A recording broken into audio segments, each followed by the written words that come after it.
Ladies and gentlemen, and all genders, thank you for attending this joint webinar held by LAWASIA and Tokyo Bar Association, titled The Latest Situation of Asian Nations Regarding Data Protection Laws from a Comparative Perspective with GDPR and Chinese Data Protection Laws. I'm Kamiyoshi, Vice Chairperson of International Committee of Tokyo Bar Association. It's my pleasure to serve as today's Master of Ceremony. Today's program will begin with an opening speech by Mr. Osamu Yoshida, Vice President, Tokyo Bar Association. And followed by an opening speech, we'll have session one, data protection laws of Singapore, the Philippines, Japan, and Germany from a comparative perspective with GDPR. Then, after a short break, we'll have session two, data protection laws of India, Indonesia, Japan, and China from a comparative perspective with Chinese data protection laws.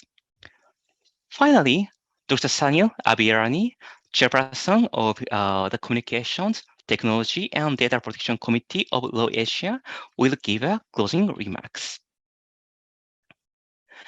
We are grateful to report here that we have over 600 registrations for today's international webinar. Your questions will be answered as needed during the panel discussion part of each session. So if you have any questions, please submit your questions via Zoom chat function. After the webinar, a questionnaire will be displayed, so please answer it. And as for the presentation sheet, I will send you a link to download it via the Zoom chat function by the end of this seminar. This joint seminar is the first in a series of efforts to deepen the relationship between LAWASIA and Tokyo Bar Association, following last year's top-level meeting between each organization. With that in my mind, I would like to begin this seminar by asking Mr. Osamu Yoshida, Vice President of Tokyo Bar Association, to make an opening speech. So, Vice President, please give an opening speech. Thank you, Kay. Ladies and gentlemen, and all genders, my name is Osamu Yoshida. I'm Vice President of the Tokyo Bar Association. I'm pleased to have the opportunity to hold this joint seminar with LAWASIA today. I really hope this joint seminar will help strengthen the relationship between Tokyo Bar Association and LAWASIA. Firstly, let me introduce Tokyo Bar Association. Tokyo Bar Association is a regional bar association in Japan. Japan has one local bar association in each jurisdiction of each district court, but Tokyo exceptionally has 3 bar associations. Tokyo Bar Associations is one of them, but the most historical one, established in 1880 as Tokyo Daigenin Kumiai, which means Spokes Attorney Union in Japanese, and the biggest in Japan. In 2022, Japan had roughly 43,000 lawyers, and Tokyo Bar Association has more than 8,700 members. Because of historical reasons, we very much respect our independence from the Japanese government. For this reason, we do not accept my subsidies from the Japanese government. We sustain ourselves only with our membership charges. For your information, our membership fee, including our federation charge, is currently more than $300 per month, not per year. You know, independence is variable and expensive. Secondly, we are recently targeting our internationalization.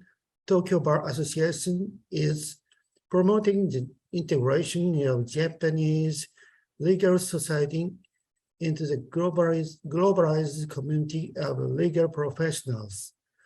This is to meet the complexity of multi-jurisdictional legal matters beyond the boundaries. Also, we have an international committee to contribute to this target. So today's master of ceremony, moderator, and speakers from the side of the Tokyo Bar Association is a member of the International Committee of our bar. Tokyo Bar Association is building strong relationships with other local bar associations. We concluded amicable arrangements with the Chicago Bar Association in 2007 and with Paris Bar Association in 2010, and with Hong Kong Bar Association and the Law Society of Hong Kong in 2012, and with Rome Bar Association, the Barcelona Bar Association in 2017. Thankfully, in 2017, LAWASIA was so kind enough to host the annual conference in Tokyo at the Japanese Regional Bar Association located in the Asia Pacific. We Tokyo Bar Association also considered cooperation with LAWASIA to be very important. To conclude this speech, I'm again deeply grateful to all of you. I wish for the further development of our relationships with LAWASIA, for the promising future for Asia-Pacific Japanese relations. Thank you very much for your listening. Vice President, thank you so much for your great speech. Tokyo Bar Association's move toward internationalization is just exactly in line with today's webinar. Now, we would like to move to session 1, data protection laws of Singapore, Philippines, Japan, and Germany from a comparative perspective with GDPR. So every speaker, please turn your video on. Yes, yes.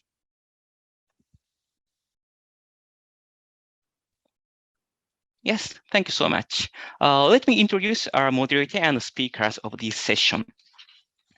Session 1's moderator is Mr. Motoyasu Hirose, partner of Uryu and Itoga from Japan. Also, we have 4 speakers. Mr. Henning on Xanthier, partner of Von Xanthier and Dachaski from Germany. Mr. Shohei Shibuya, associate of Yokogi and Matsu Partners from Japan. Ms. Maria Concepcion Simandak del Santos, Head of Legal and Data Privacy Officer of ING Bank from the Philippines. Ms. Inyu Wang, Partner of Digital Business, JWS Asia Law Corporation from Singapore.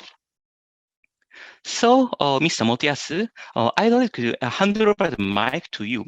So please. Thank you very much for your introduction. Okay. Hello, everyone. My name is Motoyasu Hirose from Japan, also admitted in France.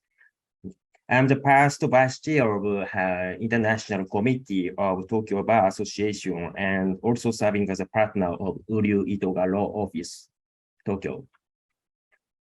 So I will serve as her moderator for the first session, comprised of Germany, Japan, Philippines, and Singapore. So in terms of the comparison with GDPR, the starting point of discussion would be the regulations under GDPR. This is well known as a very strict and leading data privacy laws established in European society. And the reason for this order, Germany, Japan, Philippines, and Singapore, Japan is also a civil law country, and having catching up with European standards and finally obtained the adequacy decision recently. And followed by the Philippines, hybrid legal system of civil law and common law, and finally goes to the common law jurisdiction of Singapore. So first of all, I'd like to request all speakers to observe the presentation time 20 minutes per person to ensure sufficient time for panel discussion. And also, as stated by Kay earlier, all the audience are expected to write down the questions in the chat box. Please use chat box only for this purpose. Thank you in advance for your cooperation. So let me briefly introduce the first speaker from Germany about the GDPR, Mr. Henning von Zantier. He's a partner, founding partner of von Zantier and Dachowski law office in Germany and Poland. And in LAWASIA, he's serving as the chair of Asian-European subcommittee for many years and working with Asian clients closely.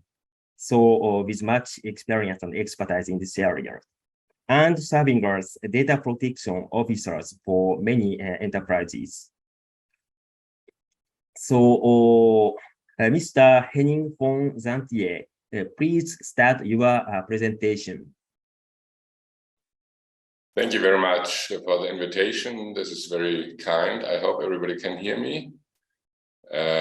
It's a big honor to be the only European speaker here in this very distinguished panel, virtual panel. Yes, I'm happy to show you our slides, but I would like to say in the beginning, a comparative perspective is difficult from the German perspective because the GDPR is 100% valid in Germany. We have some additional provisions from the national side, but generally we have adopted the GDPR. This is the reason why I'm here, the first speaker, to more or less introduce the GDPR to you. Thank you again for inviting me, and thank you for the audience to be with us. And now I'm happy to show you our slides.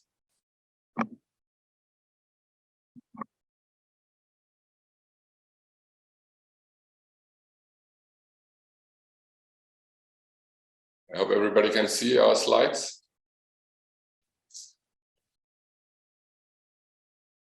So, yes, thank you very much, Mr. Matuyasu Horose, for the introduction, so I don't have to say much about ourselves. Just as you pointed already out, I'm also a data protection officer, so I can also help Asian companies who come to Europe and would like to be consulted or who look for a data protection officer within the European or GDPR context.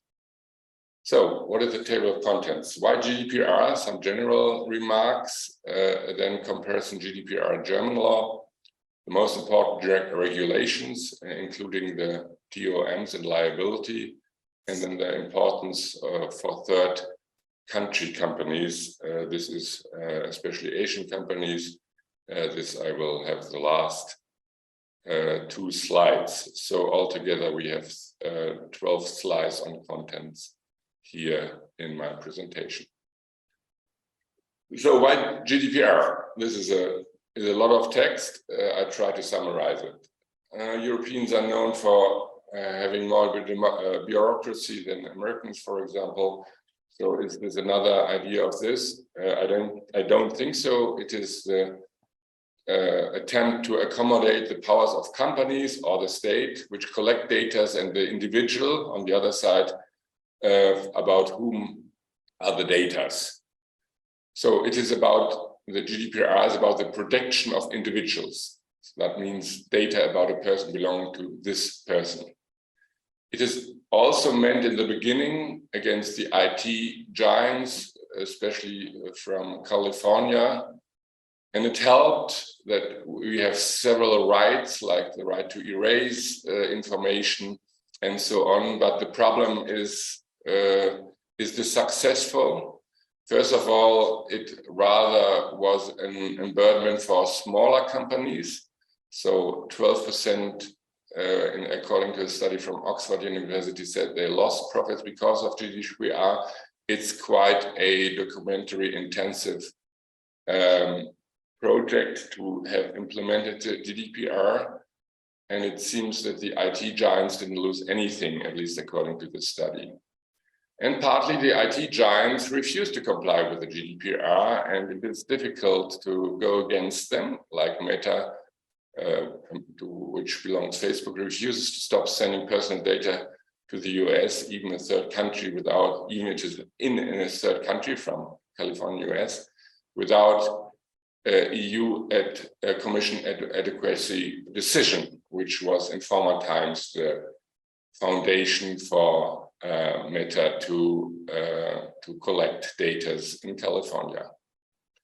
But GDPR is also against the overwhelming state power, e.g. one-party system where an individual is more submitted to the state power. So this is the idea of the GDPR. What is the use for companies, since we have many business lawyers here? It is not to protect data of companies, not to get me wrong here. Experts who are among us know it. Its protection is aimed to protect individual. And it's rather even a protection of individuals as consumers or employees against companies' power.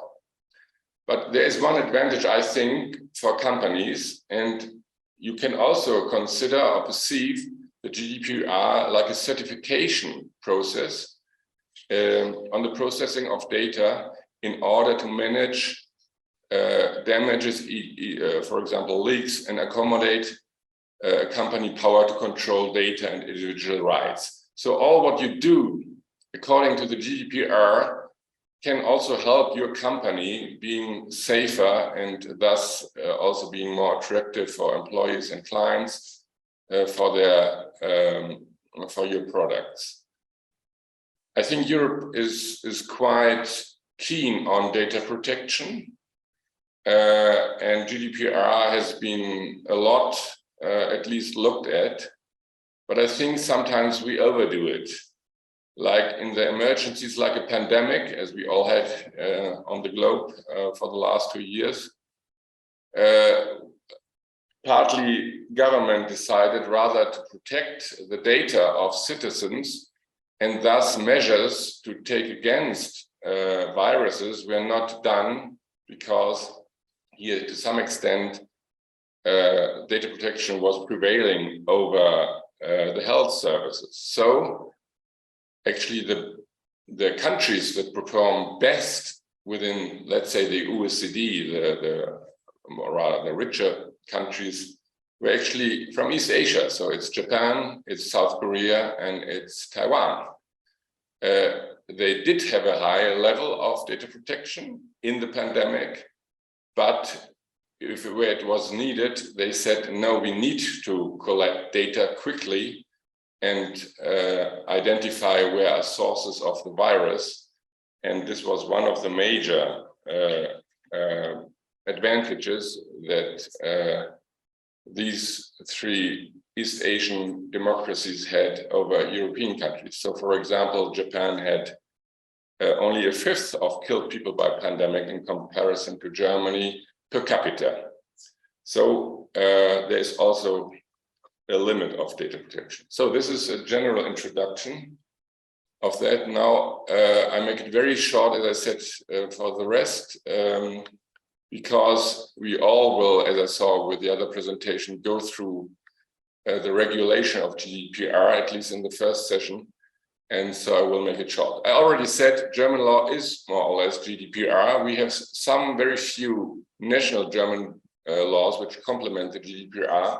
For example, there is a compulsion to have a data protection officer, DPO, if a company has 20 employees or more in Germany.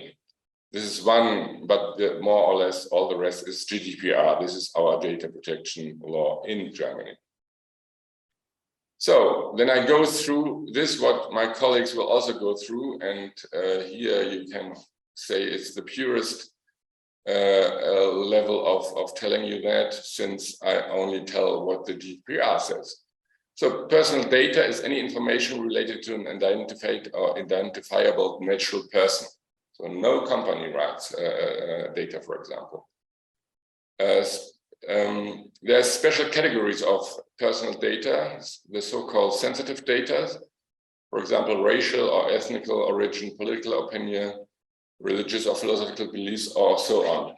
And it's important to know that the GDPR is quite open how you safeguard them. They say only those sensitive data have to be protected in a more specific way. How you do it, it's up to the company to do it. But once it is scrutinized, at least here in Europe, in the EU, or in Germany, then the state data protection officer will see whether you have done it well, if, for example, a damage happened. So processing, the GDPR is about processing of personal data, any operation relating to personal data, collecting, proceeding, and all that. And then important notion for the Asian participants here is third countries. So for the GDPR, a third country is all countries that are not belonging to the European Economic Area. So that includes not only the 27 EU countries, but also Norway, Liechtenstein, and there's another one, Switzerland, I think. Okay, the principle of the GDPR is you're not allowed to proceed data without a legal basis, which seems to be a very sharp sort of impediment to proceed. But then Article 6 of the GDPR lists the permissible legal basis. So the most important is the content of the subject. You can process any data if you have the consent of the person whose data you process. So this is the most common thing. And once you do not have the consent, you can ask for that. But processing is also it's also permissible. Processing if it's necessary for the performance of a contract to which the data subject is party, and then processing is if the processing is necessary from compliance with a legal obligation to which the controller of the data is subject. So if there's a court order or whatever other obligation, this is also permissible. These are the three main legal bases for the processing of data. Then come for three exceptions. If processing is necessary in order to protect the vital interest of the data subject of another natural person. Here, for example, the pandemic is a reason that was allowed. So the data protection GDPR never impeded our governments to do the right thing within pandemic, but unfortunately was not always done. Then this is the processing. If the processing is necessary for the performance of a task carried out in the public interest, for example, if a police then collects data for parking cars, it can do so because this is in the public interest, even you do not have the permission of the consent of the car owner. And finally, a quite difficult legal basis is processing. If processing is necessary for the purpose of the legitimate interest pursued by the controller or third party, except where such interests are overridden by the interests of human rights of the data subject. So it's a pondering of data protection, and this is always difficult. But these three, as I said, are rare exceptions. So the most important regulation, data subjects must be informed about the processing, immediate information about the processing, the identity of the controller, the contact to the data protection officer, if there is any, as well as the legal basis and purposes of processing is required. The information about the GDPR also must be presented on the website. As you know, almost all companies have a privacy policy text on their website. This is needed. Also, cookies are data processing. Special banners are required to show that the data are collected. Also, own employees must be informed about data processing in a company. Every company processes the data of its own employees, and so the consent is requested. So documentation duties, you have also record of processing activities, list of all processes concerning personal data are to be held by all companies, and at least in Germany, any state data protection officer can scrutinize whether this is done or not. Actually, as a matter of fact, there are so little funds for the state data protection officers that they never will come to a small company and just see whether all data lists are available. But mostly it's in the case of damages, then they will control. And this, if you then have not complied with it, you have a problem because you can be held liable. So data protection concept, a summary of all data protection measures of a company and information about the lawfulness of respective data processing operation have to be held. Consents of the data perception, the data subjects, all received consent should be kept carefully so that you can show once you have control of a state data protection officer. Then also the data erasure policy. So all that you have a list of all data when they have to be erased, of clients, employees, and so on. The one, as I said, important principle is the principle the obligation to erase. Personal data may only be stored and processed as long as they are necessary for the respective purpose. When the purpose no longer exists, they must be deleted. So even if the data subject does not ask for it, it has to be deleted or erased. The problem is that you have, as I suppose, as we have, at least as I suppose you also have, certain retention obligation. In certain cases, the data must be kept even after the purpose has been fulfilled. For example, for tax reason, for accounting reason, and for other reasons, or maybe limited liability limitation of the claim, then you can keep the data. Rights of the data subjects, it's the right to information that the controller has the data, right to access, so you can have access to the data, right to rectification by contents if this has been if this is not open, right to erasure, I said so, right also to object that at all data are collected, even if a data subject has given consent, it can object that and then ask for deletion, but also it can object to the contents. And right to data portability, that means once you change from one company to the other, be it Facebook or another company, you can ask this data controller that all your data are transferred to another company, and it's the data controller who has to take care that all data can be easily transferred to even a competitor. Not every responsible person processes the data independently. E.g., many commission external tax consultant to calculate the wages. So often a company will commission other to process the data for the data controller. This is called commission processing. In this case, a so-called data processing agreement must be concluded. And in the other company then has to comply with the data protection obligation of the controller.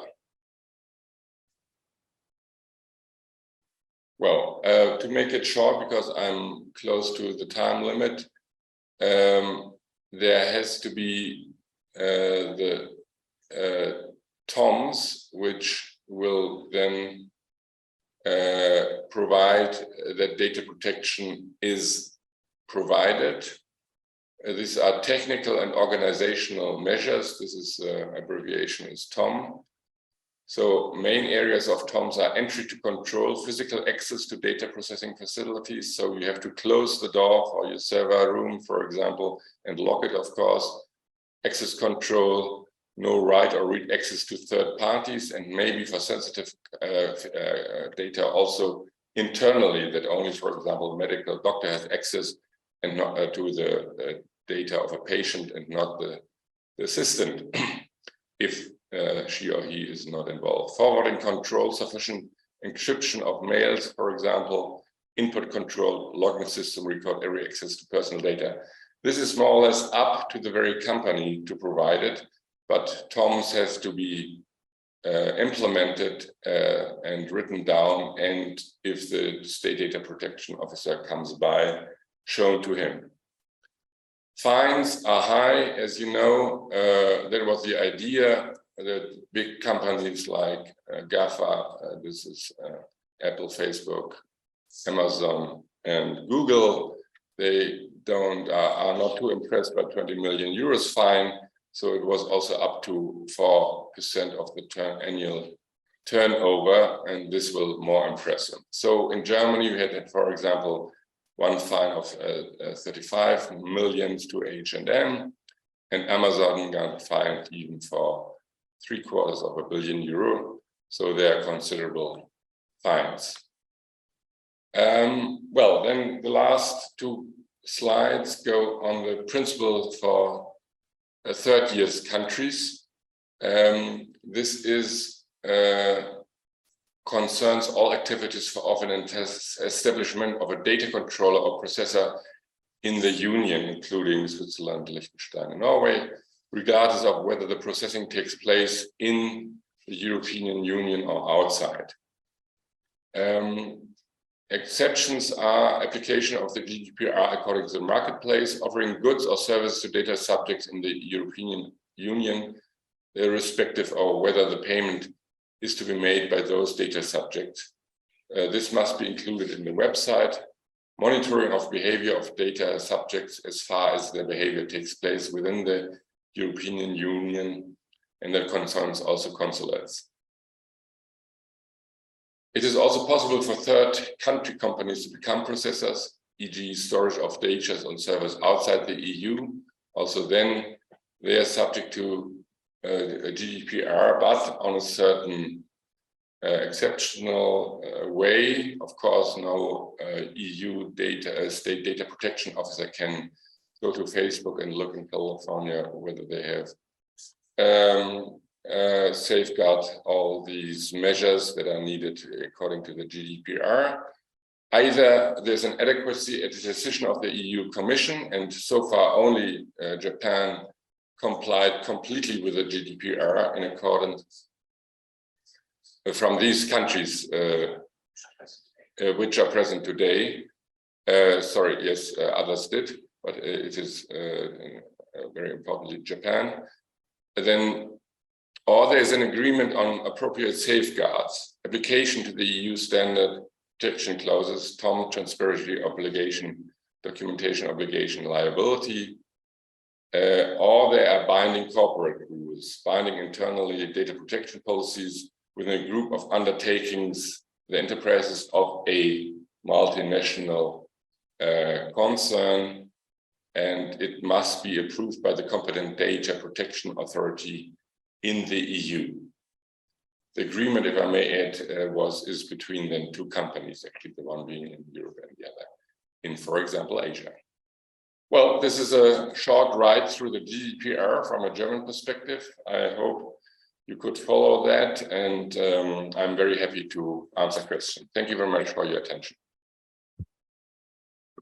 Thank you very much for your well-organized and practical presentation, Mr. Henning von Zantier.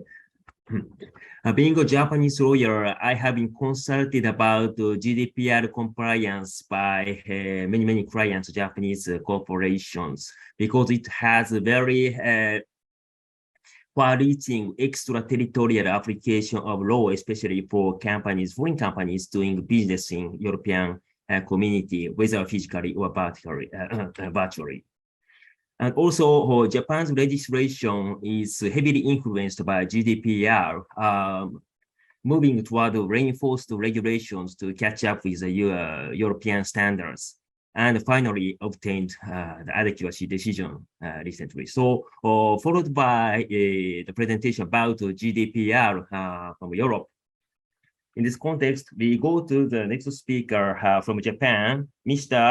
Shohei Shibuya, lawyer of Yokogi and Matsui Partners.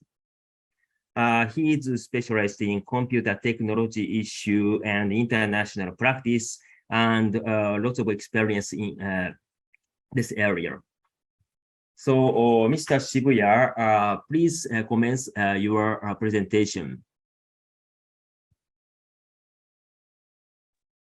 Thank you very much, Hirose Sensei. Hold on, please let me show my presentation.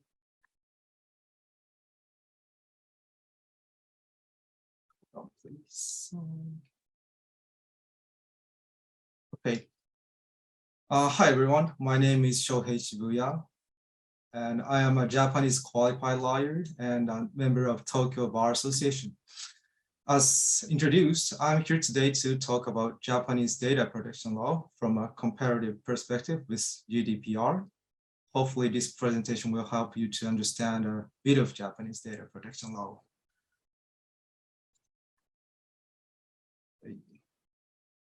And in this presentation, I will compare Japanese data protection laws and GDPR from the point of what and who, what and who and where, when and how.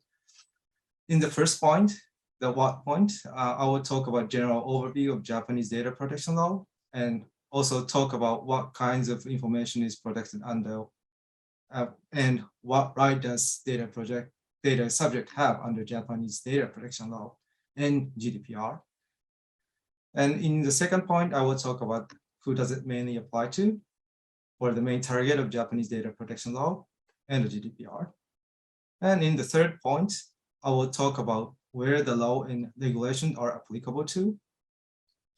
And fourth point, I will talk about when is the consent of data subject or any other legal basis required under Japanese data protection law and GDPR. And finally, I will talk about how to obtain the consent from the data subject. Okay, let's move on.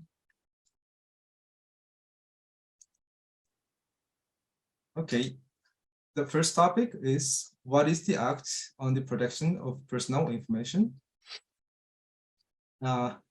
The Act on the Protection of Personal Information, or I'll just call it APPI, from here, and it was enacted in 2003 and regionally came into force in 2005.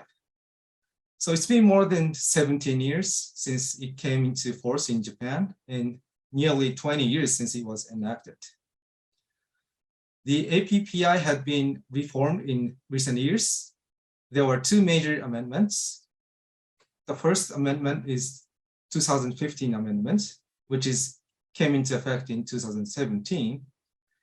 This amendment was made based on the recognition that the establishment of the environment to utilize personal data while considering the privacy protection has become an urgent task in Japan, such as business activities have become global and a lot of data have been distributed beyond the borders. And this amendment includes establishment of the Personal Information Protection Commission Japan, which is an independent supervisory authority entrusted with the oversight and enforcement of the APPI. This amendment introduced a number of new safeguards and also strengthened existing safeguards, including establishment of the provisions relating to the applicability of the APPI to offshore entities. And also provisions relating to anonymization of personal information and so on. And this amendment brings the Japanese data protection systems closer to GDPR. The second amendment is 2020 amendment, which came into effect in April 1st, 2022, and it was just 5 months ago. And since GDPR was enacted in 2018, this amendment was impacted by GDPR and the adequacy decisions by the EU committees. This amendment includes strengthening the rights of the data subject and strengthen the regulations relating to the cross-border transfer, and also introducing new provisions relating to pseudonymization of personal information and so on. Okay. Going forward to next one. What kind of information is protected under APPI and GDPR? Okay. First of all, I would like to introduce the basic terms that are used in APPI. In APPI, terms are used slightly different from the terms in GDPR. For example, we use the word personal information, which correspond to the terms personal data in GDPR. And the term personal data in APPI means the personal information constituting the personal information database. And this personal information database means the collection of information which has been systematically organized so that specific personal information can be searched using the computer, and which correspond to the filing system in GDPR.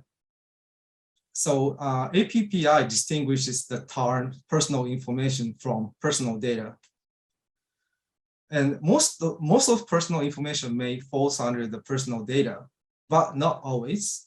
For example, if a single data set is collected and processed manually, such as writing someone's name in post-it notes or sticky notes and leave it on the desk, it is a personal information, but it is not falls under the personal data. Well, this difference is very important because all the provisions in APPI concerning the obligation of the business operator applies to the personal data, not the personal information. Okay, so the term personal information in APPI means the information relating to our living individual, which falls under any of the following items. The first one is those containing the name, date of birth, or other descriptions whereby a specific individual can be identified, including those which can be readily correlated with other information and thereby identify a specific individual. And these categories also include the information which by itself does not enable identification, but when readily correlated with other information allows the identification of a specific individuals. And the next one is those containing an individual identification code. And the term personal data in GDPR means, as you see in the right side of the screen, the slide. As you see in this slide, both terms are about the information relating to a person and that can be identified an individual. And also, I would say it is very similar. And these are the kinds of information that are specifically listed as a personal information or personal data in the Act or regulation. Well, however, these kinds of information are just an example of personal information or personal data. And the personal information or personal data includes other informations which relates to a person and that can be identified as an individual. So I believe that the most of the personal information defined in APPI would also falls under the personal data defined in GDPR. And there will be no substantial difference between the scope of this personal information defined in APPI and personal data defined in GDPR.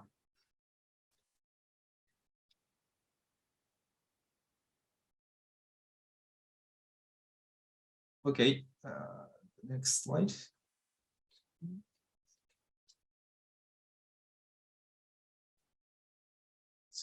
Okay, and under APPI, the topic is what right does data subject have? And under APPI, data subjects can request that a business operator disclose the purpose of the use of their personal data, how they can access, correct, or spend it. So this is right of disclosure, right of corrections, and right to utilization cease and deletion of the retained personal data. So the right of data subject is strengthened by the 2020 amendment of APPI. However, the right of the data subject under GDPR is still strong compared to that of APPI.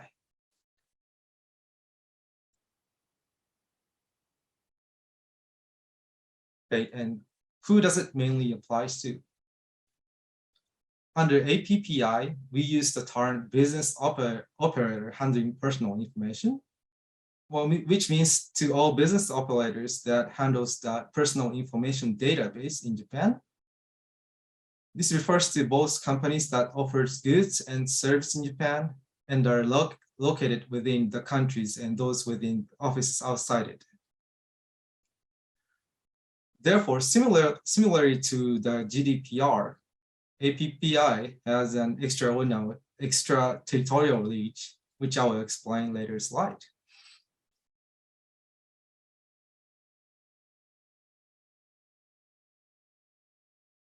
And next one, where is it applicable to? And APPI applies in the cases where a business operator handles the personal information of a person in Japan in relation to supplying a good or a service to a person in Japan in foreign country. It is not limited to business operator who established in Japan or has an office in Japan. Before 2020 amendment, provisions of APPI applied extraterritorially only when an overseas business operator has obtained the personal information of a principal in Japan in relation to its provisions of goods or services provided to the principal in Japan. Well, I mean, this did not cover situations where the principal is different from the customer of the goods or services. Well, under the 2020 amendments, the APPI also apply extraterritorially to such cases, as long as both of the corporate body customer and the principal are located in Japan.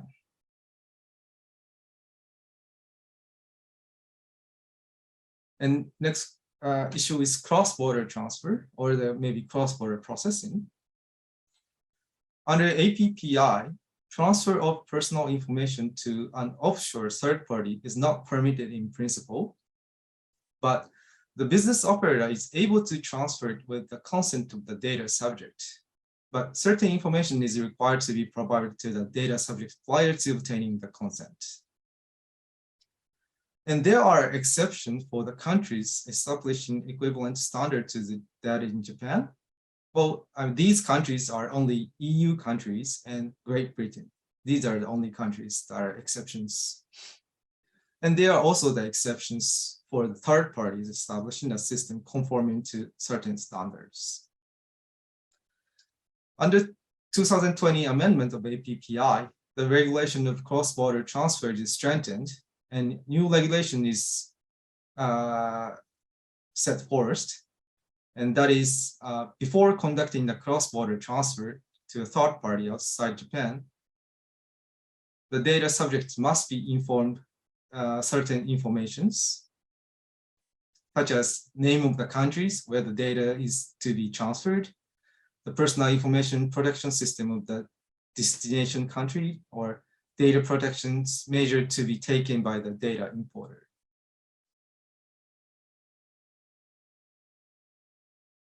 The next one is, when is the consent of the data subject or any other legal basis required? Under GDPR, processing of personal data is lawful only under one of the legal bases specified in Article 6 of GDPR, as explained earlier presentation, such as data subject prior consent or a legal basis. In APPI, the consent of data data subject is required when the business operator acquiring sensitive personal information, changing utilization purpose of the personal data, providing personal data to a third party, and transferring personal data to an offshore third party. So under APPI, the legal basis are not required for the collections or the use itself, except for the case listed in this slide. And the next one is how to obtain the consent of the data subject. Under GDPR, the consent of the data subjects must be an unambiguous or explicit indication of the data subject wishes. Under APPI, the consent could be implicit or implied depending on the situations and the conditions. I mean, whether or not it must be whether or not it must be an unambiguous or explicit is not specifically required, even for the collection of sensitive personal information. Okay. And okay, so these are the principles rules of APPI, comparative perspective with GDPR, and that's my presentation. Thank you.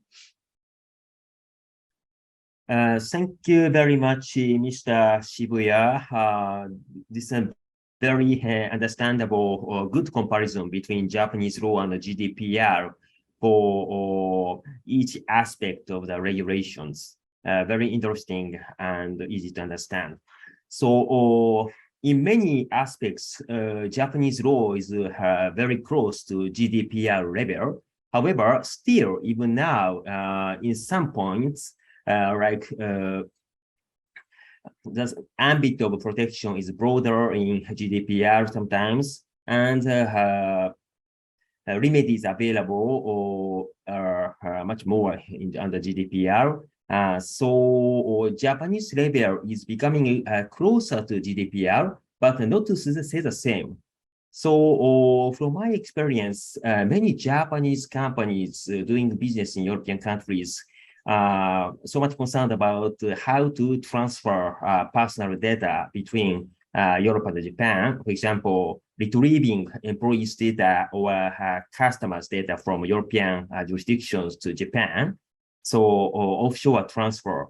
So sometimes they misunderstand that after the adequacy decision obtained from European authorities by Japan, things have been relaxed. So we can easily transfer data from Europe to Japan. It's become much easier. But this is not the case. This is a misunderstanding. The reason being that Japanese level minimum standards have been going up. So of course, we must comply with this very close to European standards. And even for the future, things are likely to move toward even more reinforced regulations in Japan, probably. So very interesting comparison. So the next speaker go to the Philippines. Philippines have the hybrid structure of civil law and common law. And from her different perspective, Ms. Maria Concepcion Simunda, head of legal and data privacy officer, ING Bank, will make presentations. Let me introduce her briefly. She has been working closely with European legal society, like European Chambers of Commerce, and co-chairing Real Estate Committee and Tax and Financial Services Committee, and also getting many recognitions and certifications like the Philippines top 100 lawyers. So Ms. Maria Concepcion Simunda, please commence your presentation about the Philippines.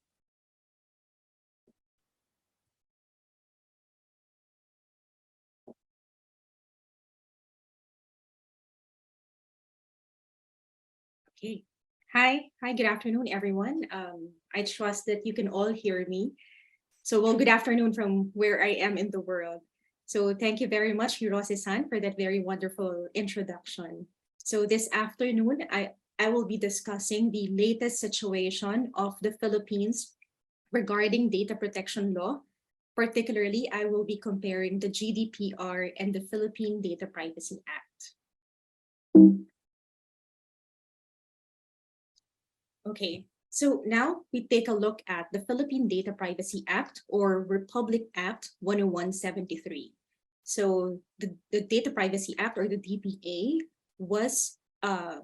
became law in 2012, and the implementing rules and regulations were issued in 2016. So this is the main law governing data protection in the Philippines. Under this law, the National Privacy Commission, or the NPC, was created.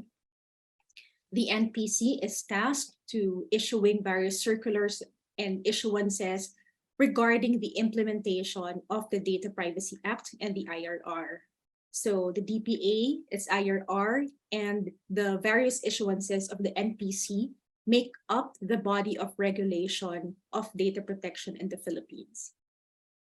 It's interesting to note that the DPA was actually patterned after the European Data Protection Directive, which is the predecessor of the GDPR. So there are a lot of similarities between Philippine law and European law with respect to data protection. In fact, our NPC often cites the GDPR or the EU Data Protection Directive in its opinions or advisories with respect to the DPA, while these are not binding under Philippine law, these can have persuasive effect on regulators and on the courts.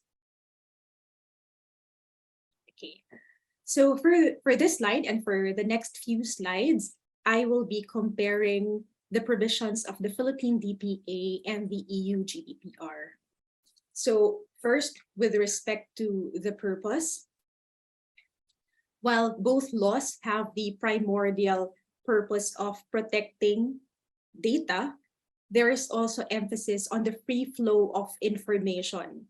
So for the DPA, it's not meant to curtail exchange of information, but instead it wants to create a balance so that there is data protection and at the same time there is free flow of information.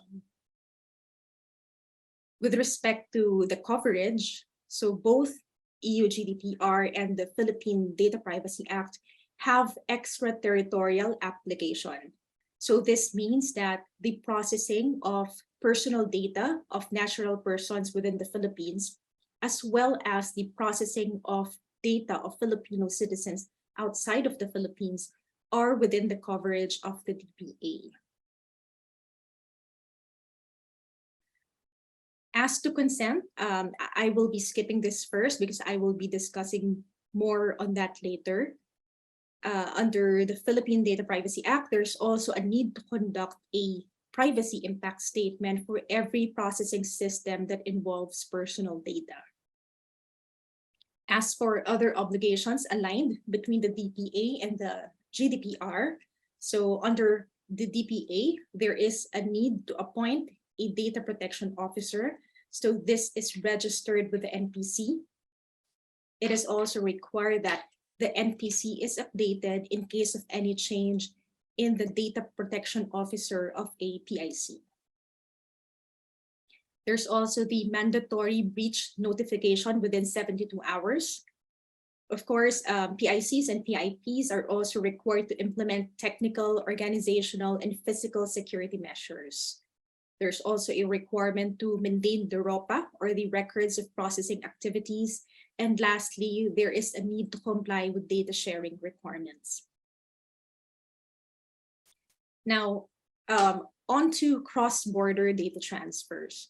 So unlike the EU GDPR, wherein there are certain conditions that have to be met in order for cross-border data transfer to occur, under the DPA, there is no such restrictions.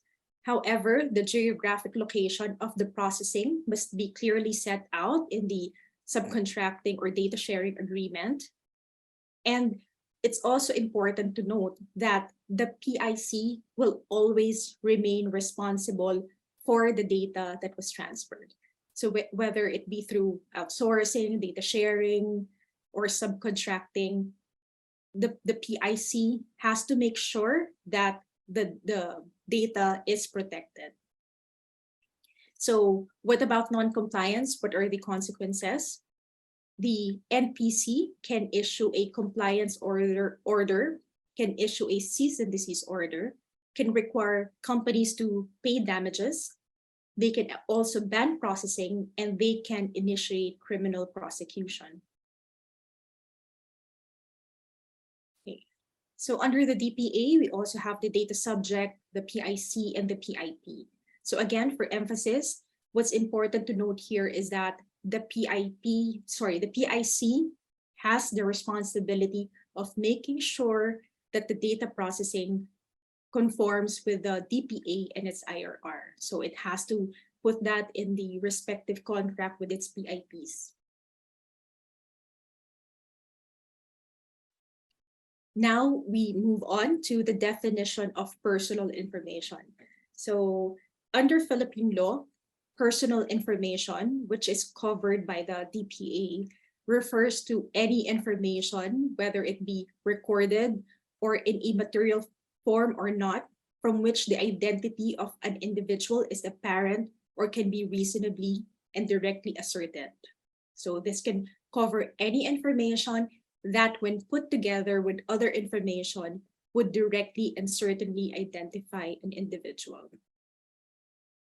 So in my professional career, I've always been asked, because sometimes there are data points that seemingly would not constitute personal data, but then if you connect that with other data points, then you are able to identify a certain individual, then that becomes personal information. So it's within the coverage of the DPA. Now we move on to sensitive personal information. Sensitive personal information is the counterpart of the special categories of data under the GDPR. So under the DPA, these cover your race, ethnic origin, marital status, even age. It also covers your health, education, genetic or sexual life, or any proceeding or any offense committed or alleged to be committed by that individual. It also covers government issued IDs or licenses, or for example, tax returns. And finally, this covers any information that are classified pursuant to a particular law or regulation. So the Philippine DPA also introduces a third category of personal information, which is privileged information. So privileged information, this is also within the ambit of the Data Privacy Act. So your privileged information, these are generally correspondences or communications between parties wherein there is an element of trust and confidence. Like, for example, your husband and wife communication, attorney and client communication. So these are deemed privileged information and are accorded the same protection, just like your sensitive personal information. So when can we process personal information? Under Philippine law, generally it is permitted, provided that at least one of the following conditions exist. So I just want to make a special note here regarding legitimate interest. So under Philippine law, before invoking legitimate interest as the lawful basis for processing of personal data, the PIC needs to make sure that it complies with the three tests. So the first one is the purpose test. What is the purpose for the processing? Second is the necessity test. Is the processing necessary in order to achieve that purpose? And finally, the balancing test. Whether the rights of the data subject override the rights of the PIC. So if the PIC is not able to meet all of these tests, then it should not invoke legitimate interest. So this is just a snapshot of the lawful basis for processing personal information. As you can see, it's practically identical. Now, as to processing of sensitive personal information and privileged information, as a general rule, it is prohibited except in any of the following cases. So just a snapshot again, the lawful basis for processing SPI under Philippine law and GDPR are more or less the same, except that you will note that under the DPA, there is no explicit allowance for processing of public data. Okay, so again, personal information generally allowed, sensitive personal information generally prohibited unless certain conditions are met. Now we go on to consent. So under Philippine law, in order for there to be a valid consent, it must be freely given, it must be specific, and uninformed indication of will. So this should be evidenced either by a signature, an opt-in, or by clicking an icon, by sending a confirmation email, or through verbal communication. Opt-in, silence, pre-ticked boxes, inactivity, implied consent, these are not allowed under Philippine law. So is consent always needed when processing personal or sensitive personal information? I always get asked this question. As we all know, no. The answer is no. Consent is just one of the criterion for lawful processing of both personal and sensitive personal information. And we have to consider as well whether consent is the most appropriate basis for personal data processing. Our NPC actually stated that there's already this phenomenon called consent fatigue, wherein your data subjects are just bombarded with requests for consent. And most often than not, these requests for consents are very broad. So therefore, the consent becomes superficial. So our NPC espouses that PICs should consider the most lawful basis that is really in line with their relationship with the individual and the purpose of the processing. So what are the three data privacy principles under Philippine law? So we have transparency, I think that's self-explanatory, legitimate purpose, and of course, proportionality. So you should only be processing data that is in line or not too excessive in relation to your declared or specified purpose. Okay, so I can skip this considering that I only have a few minutes left. Okay, so what are the data privacy rights under Philippine law? So you have the right to be informed. So usually that's in the form of your data privacy notice. So your data privacy notice should state what is being processed, why is the processing being made, how is the processing being conducted, and finally, who is conducting the process? Who is conducting the processing? Philippine law also allows for right to access. We also have the right to object, erasure, and rectification. Note, however, that the right to object and erasure or blocking are not absolute. So under Philippine law, PICs also have the right to retain personal data if it's necessary for fulfillment of the purpose for which it was collected, in defense or in exercise of a legal claim, legitimate business purpose, and finally, if the processing is provided for or the retention is allowed by law. So as to the right to damages and the right to file a complaint, so aggrieved data subjects can file a complaint with the NPC if they feel that the DPO or the PIC was not able to redress their concerns. Okay, limitation on data privacy rights. So the rights of the data subject will not apply in case of scientific and statistical research, right? And they also will not apply in case of investigations in relation to criminal, administrative, or tax liabilities.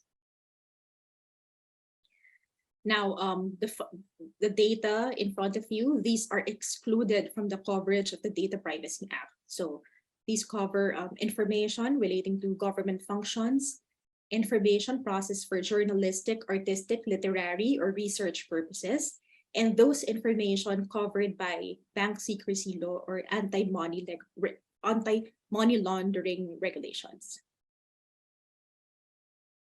Okay. So if your company is doing business in the Philippines, please note that take note of these 5 pillars of compliance. So first, there's a need to appoint a DPO. Second, it's a must to conduct a privacy impact statement assessment on all of your processing. Third, there needs to be some privacy management program, and you have to implement that through your data privacy and security measures. And finally, if there is a breach, then it has to be reported to the NPC if it will breach the mandatory notification requirements. Other requirements, there's also a need to register the data processing systems being conducted or used by a PIC. There's also a requirement to file an annual report of all security incidents and personal data breaches. So whether they were subject to a mandatory notification or not, you have to include that in your annual security incident report. So when, as per the mandatory notification, when is notification required? Notification is required to the NPC if the following conditions are present. So first, if the personal data involves sensitive personal information or any other information that may be used to enable identity fraud. Second, if there is reason to believe that the information may have been acquired by an unauthorized person.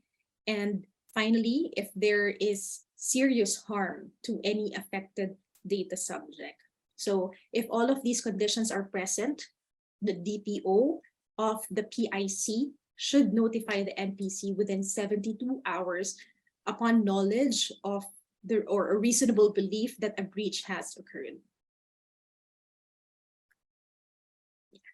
So before I end my presentation, just to give you, the latest developments and issues in the Philippines.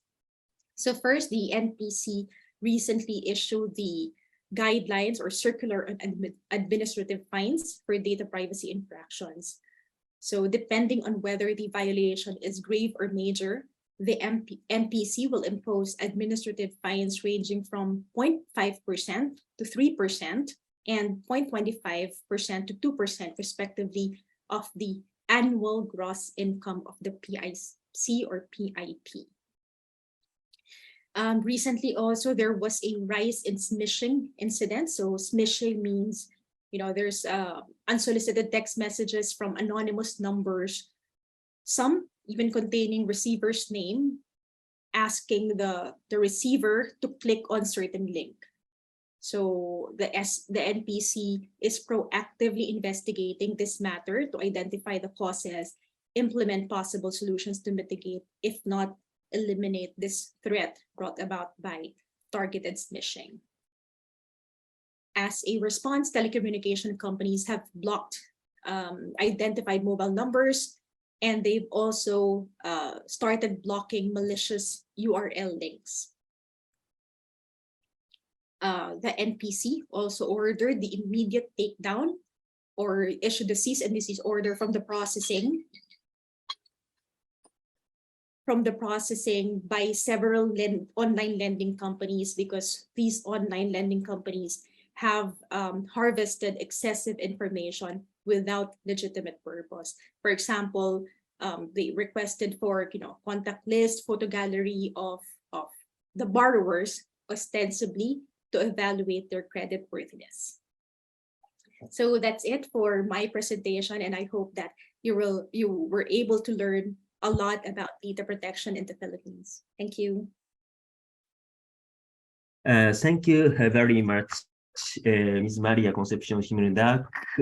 Again, a very understandable comparison between GDPR and the local laws of Philippines, and with lots of tables and drawings. And when hearing about Philippines law from you, I frankly had an impression that Philippines laws have developed much closer to GDPR, even compared to Japanese law. But one big exception, the difference is the transfer of personal data to third countries is not restricted. So probably this is one point, one reason why the European countries do not give adequacy decision to the Philippines at this moment, maybe. So another characteristic of the Philippines laws would be the strong requirement for organizational mechanism for the company to ensure compliance with data protection laws. This way of thinking would come from, at least partially, a common law approach, in my impression. Yeah. So at the level of statutory rules and enforcement practices also, we look forward to discussing this issue by comparing with other jurisdictions in the panel discussion session. Thank you very much. So now we go to the fourth final speaker from Singapore, Ms. Ingrid Wang, partner of JWS Asia Law Corporation, specialized in IT and media sectors and technology transactions, intellectual property, regulatory matters. So she has lots of experience and strong expertise in this area, digital business and data compliance. So Ms. Ingrid Wang, please commence your presentation about the Singapore law. Thank you. Let me share my screen. All right, this is up. Okay. Hi, everyone. My name is Ying. I am from JWS Asia, which is a JV partner of the Singapore office of Simmons & Simmons. I am a Singapore qualified lawyer, and thank you for hanging in there with us. I promise my presentation would be hopefully short and sweet. I am only picking up 5 differences between PDPA, which is the Singapore law, and GDPR, and PIPL. So if I may start. Okay, so maybe I'll give a background on the Singapore side of things. There is a balance between being business friendly and enforcing the rule of law.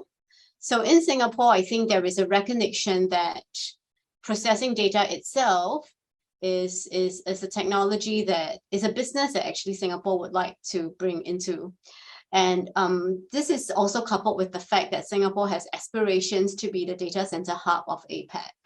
So I think with these business considerations in mind, the law, when we were looking at amending the PDPA, there were tons of roundtables that were actually set up by the PDPC, which is the commission, to engage the different sectors of the community in order to come up with this act.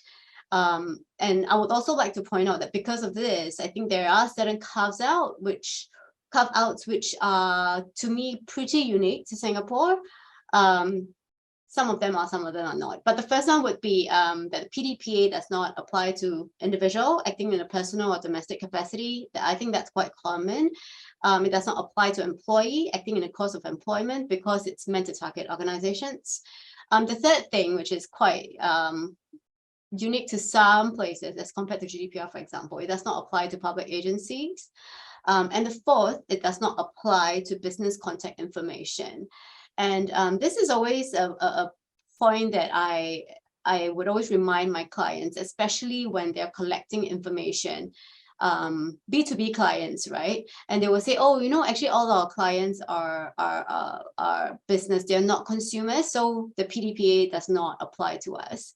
But I always remind them that if their clients are, particularly if they are small, medium enterprises, there is a very fine line between what is personal information and what is business information. And that's always a good thing to keep at the back of our minds for this in Singapore. Okay, so the first difference that I would like to pick up would be the usage of terms, right? So in GDPR, there is data controller, which is same in Singapore, but there's the data processor, which in Singapore is known as data intermediary. In Singapore, a data intermediary would have much lesser obligations. There are only 3 that they need to abide by. One is the protection obligation and the retention limitation obligation. And the third would be the data breach notification obligation. So this compared to a data controller, which has 11 obligations, is really a huge step down. So I would, so the distinction should be made quite clearly at the outset. And this helps me to segue into the GDPR concern of joint control. I mean, I am obviously not EU qualified, so this is what I've learned from my colleagues in EU. And I think it's quite relevant in Singapore as well. So how, for example, the European Court of Justice has ruled 3 times against Facebook and other companies that any business using a platform or even just a widget should be considered joint controllers. And therefore they should share the risk in terms of handling of the data. And this particular issue actually has not been brought up in Singapore yet, but I am very keen to see how the Singapore courts will look at this if it ever comes out. And then I'd like to go to PIPL. I've been told by my colleagues in China that even though they don't use the word data processors, they use the word entrusted parties. And so there is also the similar concept in China. Okay. The second difference I would like to point out would be the extraterritorial nature of the different acts. So all 3 acts, based on my understanding, have extraterritorial nature. I guess in Singapore, it is slightly nuanced because if the key is whether the organizations are collecting, using, or disclosing personal data in Singapore. And actually the qualification is that it does not matter whether it has a physical presence or whether it's registered as a company in Singapore or anywhere else. So my take is that I take quite a conservative view about this. For example, if one of my clients has registered a company in Singapore, right? But actually none of the data flows to Singapore, because they collect non-Singaporean data, they process it using teams that are not based in Singapore. The data does not flow to servers in Singapore. My view, nonetheless, is still that because it is incorporated in Singapore, there is a sufficiently strong nexus to Singapore, the PDPC may want to regulate it. So I generally take a conservative stance on this. Another example, for example, if a non-Singapore company has employees based in Singapore that access and use the data, I would think that the PDPA would still apply as well, right? Unless these are considered data in transit. Right? So I think in Singapore, the extraterritorial nature is slightly different. They are not so concerned about whether it is Singaporean data that you're using, for example, right? Which I think is the key for GDPR and PIPL. I think this goes back to the fact that in Singapore, we really want to attract data processors to set up shop in Singapore. So I think that's to me, I think that's why it's drafted this way. Okay. And the third thing is the right to be forgotten. In Singapore, there is no such express right. This is very different from the GDPR and the PIPL.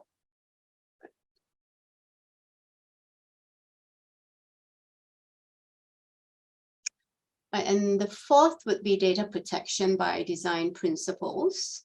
My understanding is that in GDPR, there is the must for integration.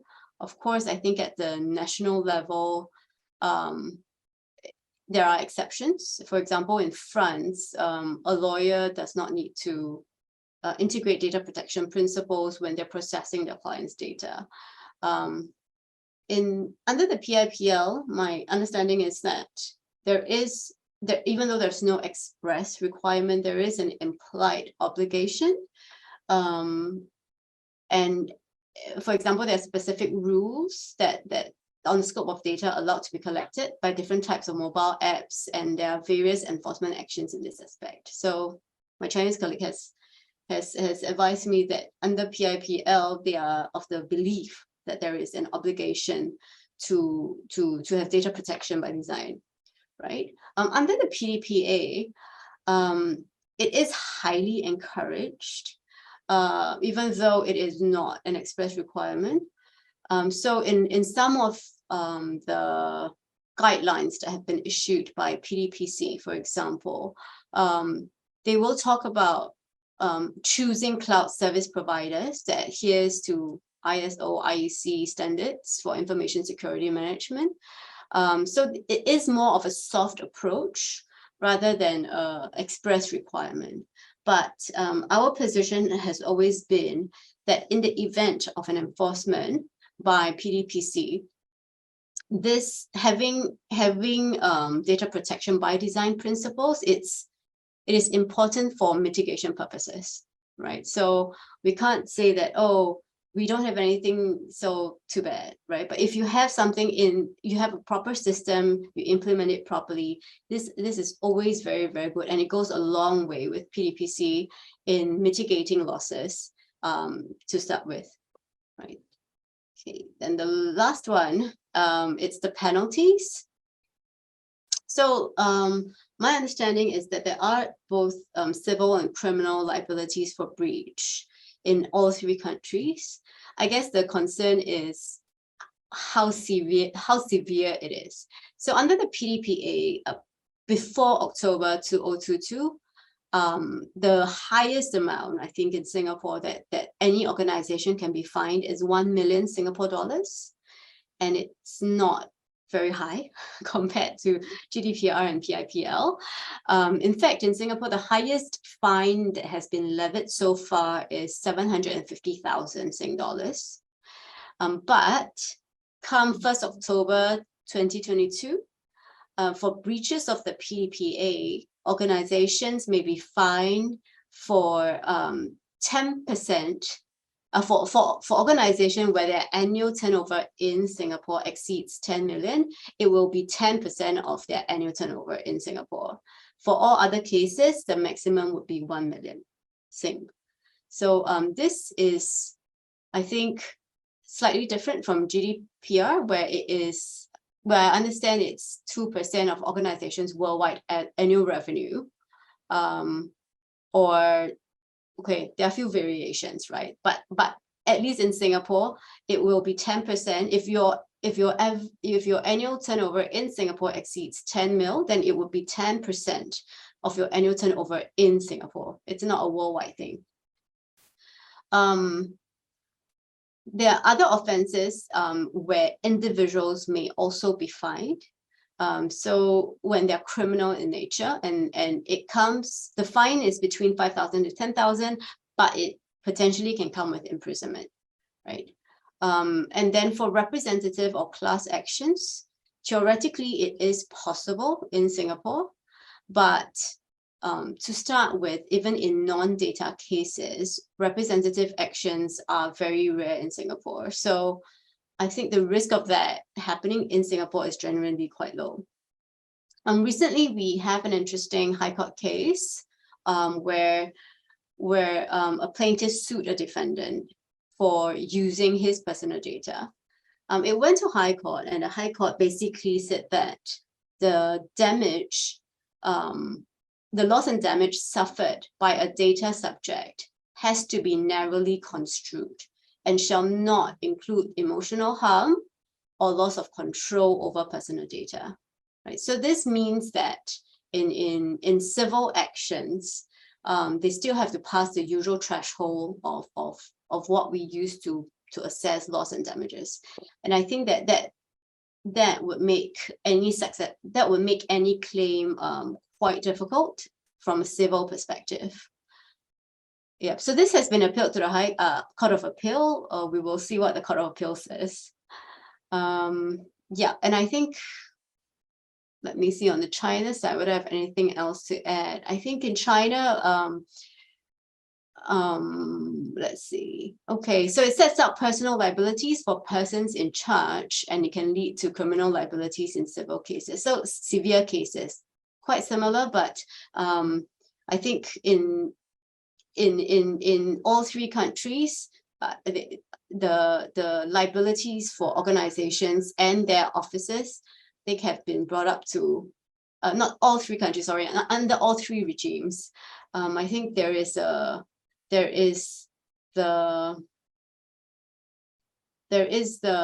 intention, I think, to hold organizations to task, right, for any breach of the respective laws. Okay, that's it for my presentation. It's short and sweet, as I promised, I hope. Thank you very much, Ms. Wing Wang. This is again a very interesting comparison of three very different jurisdictions at the same time. So now I understand that the fundamental problem here, underlying issue, is the ultimate objective of data privacy laws. First of all, as stated in her first speaker session about Germany, GDPR focuses on the protection of individual interests. So historically, Europeans have a very keen sense of privacy. On the other hand, in Singapore, it's much more business-oriented and place focus on the interests of business operator. But at the same time, the level of penalty is going up significantly these days. This is one thing we should note, noteworthy issue. So, okay. Now we have finished 4 presentations. All of them are very interesting and comparative. So now we start the panel discussion session. So initially, we are expected to receive your question from the audience by using the chat box. But as Kay announced about 10 or 20 minutes ago, this function does not seem to be working well. So the audience expected to raise hands and ask questions verbally. And let's discuss among all participants. Hands raised. Yes, Mr. Okada is raising hands. So now we welcome your question.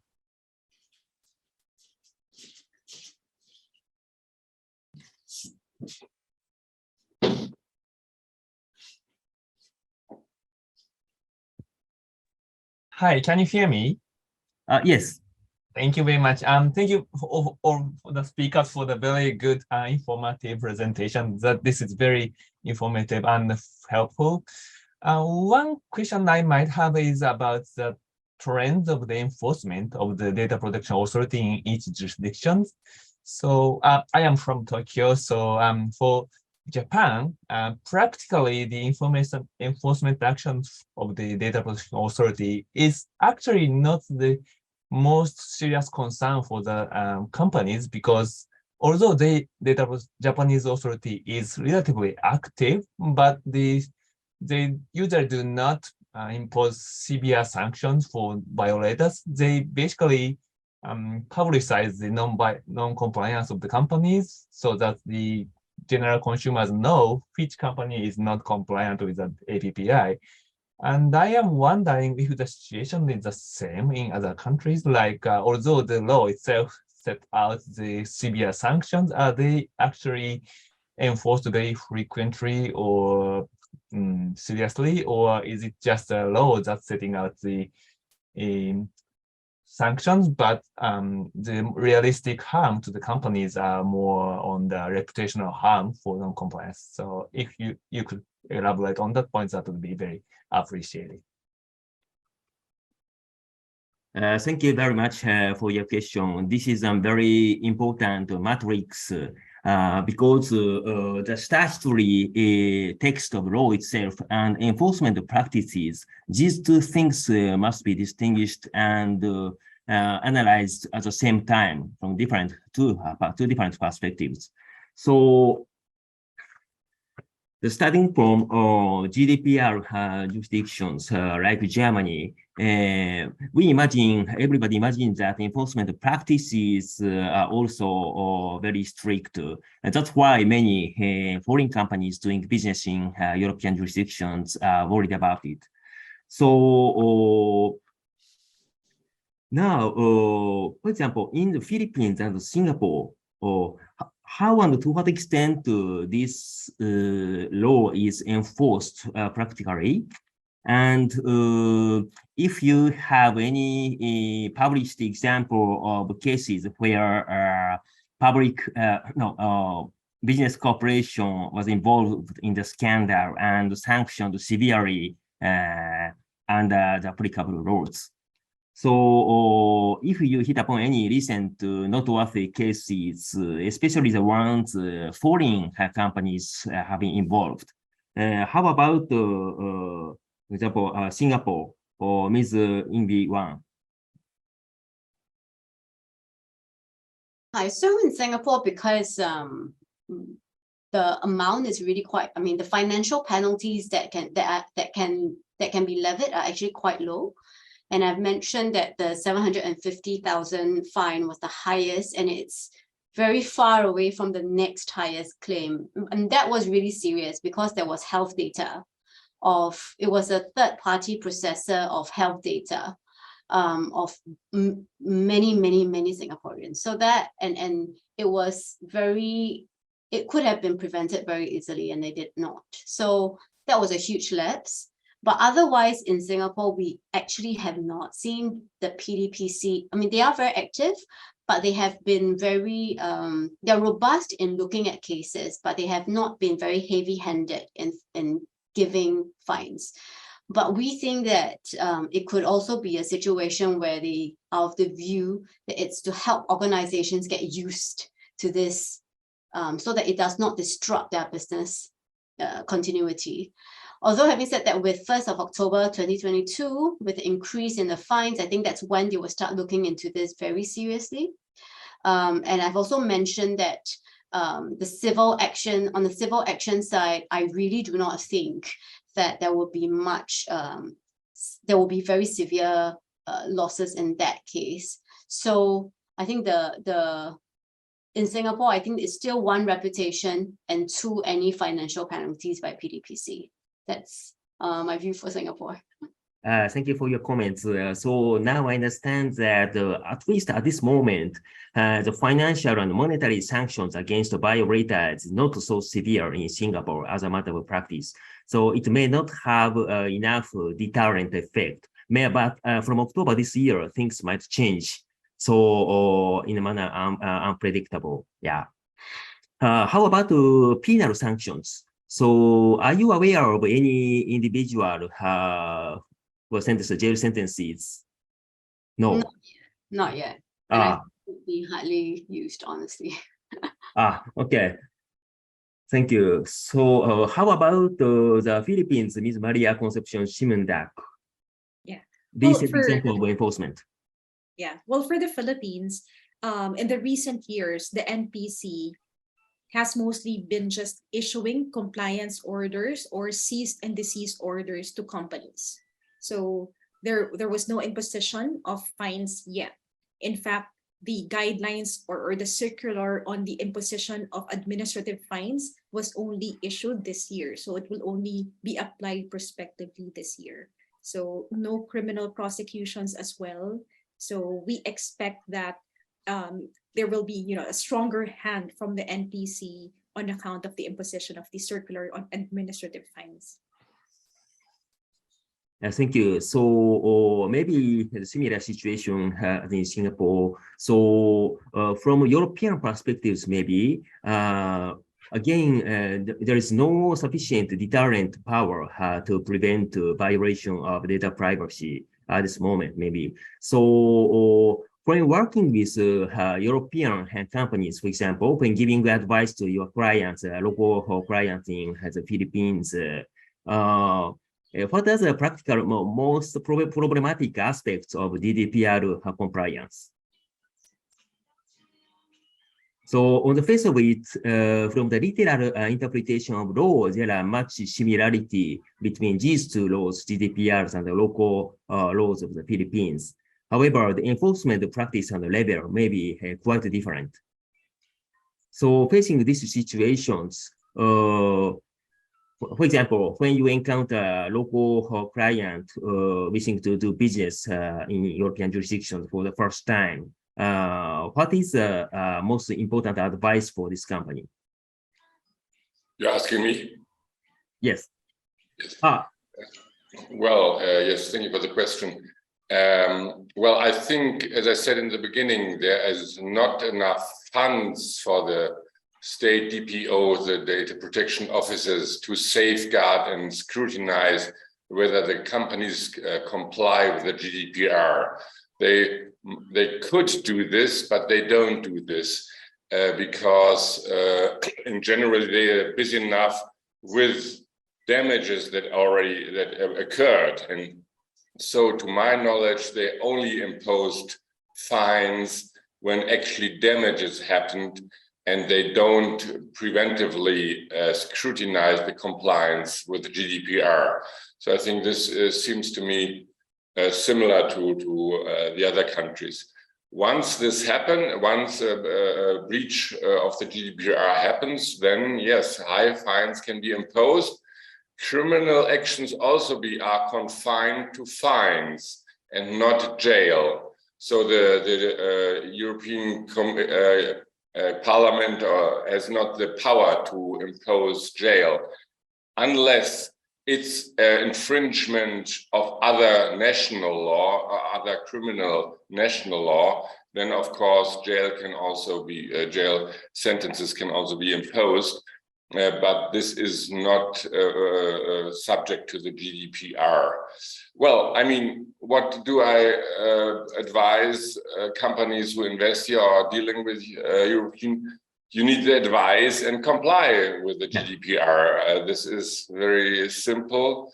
And fines will consider that it takes some time to comply.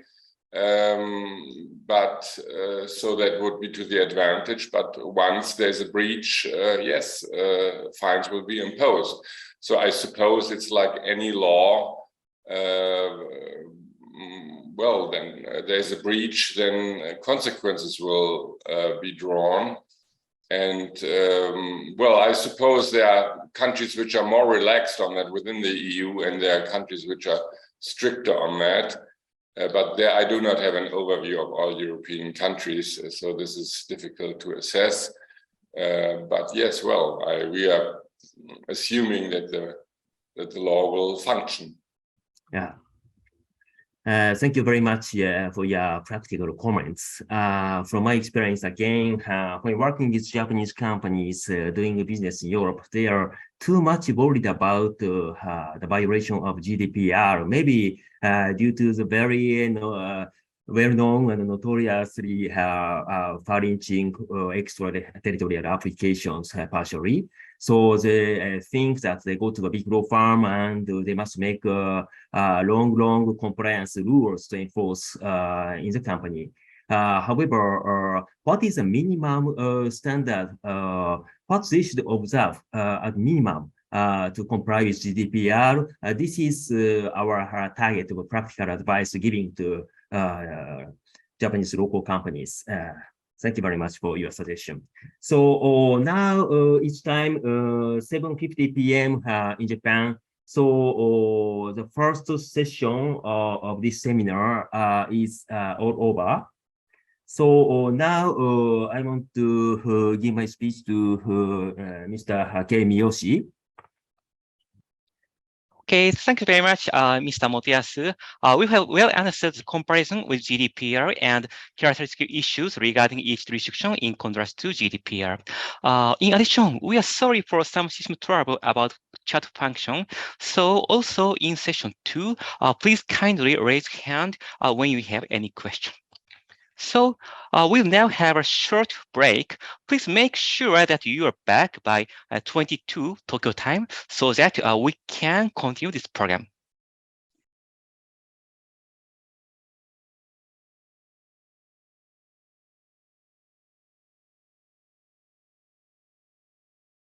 Now, we would like to begin session 2, Data Protection Laws of India, Indonesia, Japan, and China from a comparative perspective with Chinese data protection laws.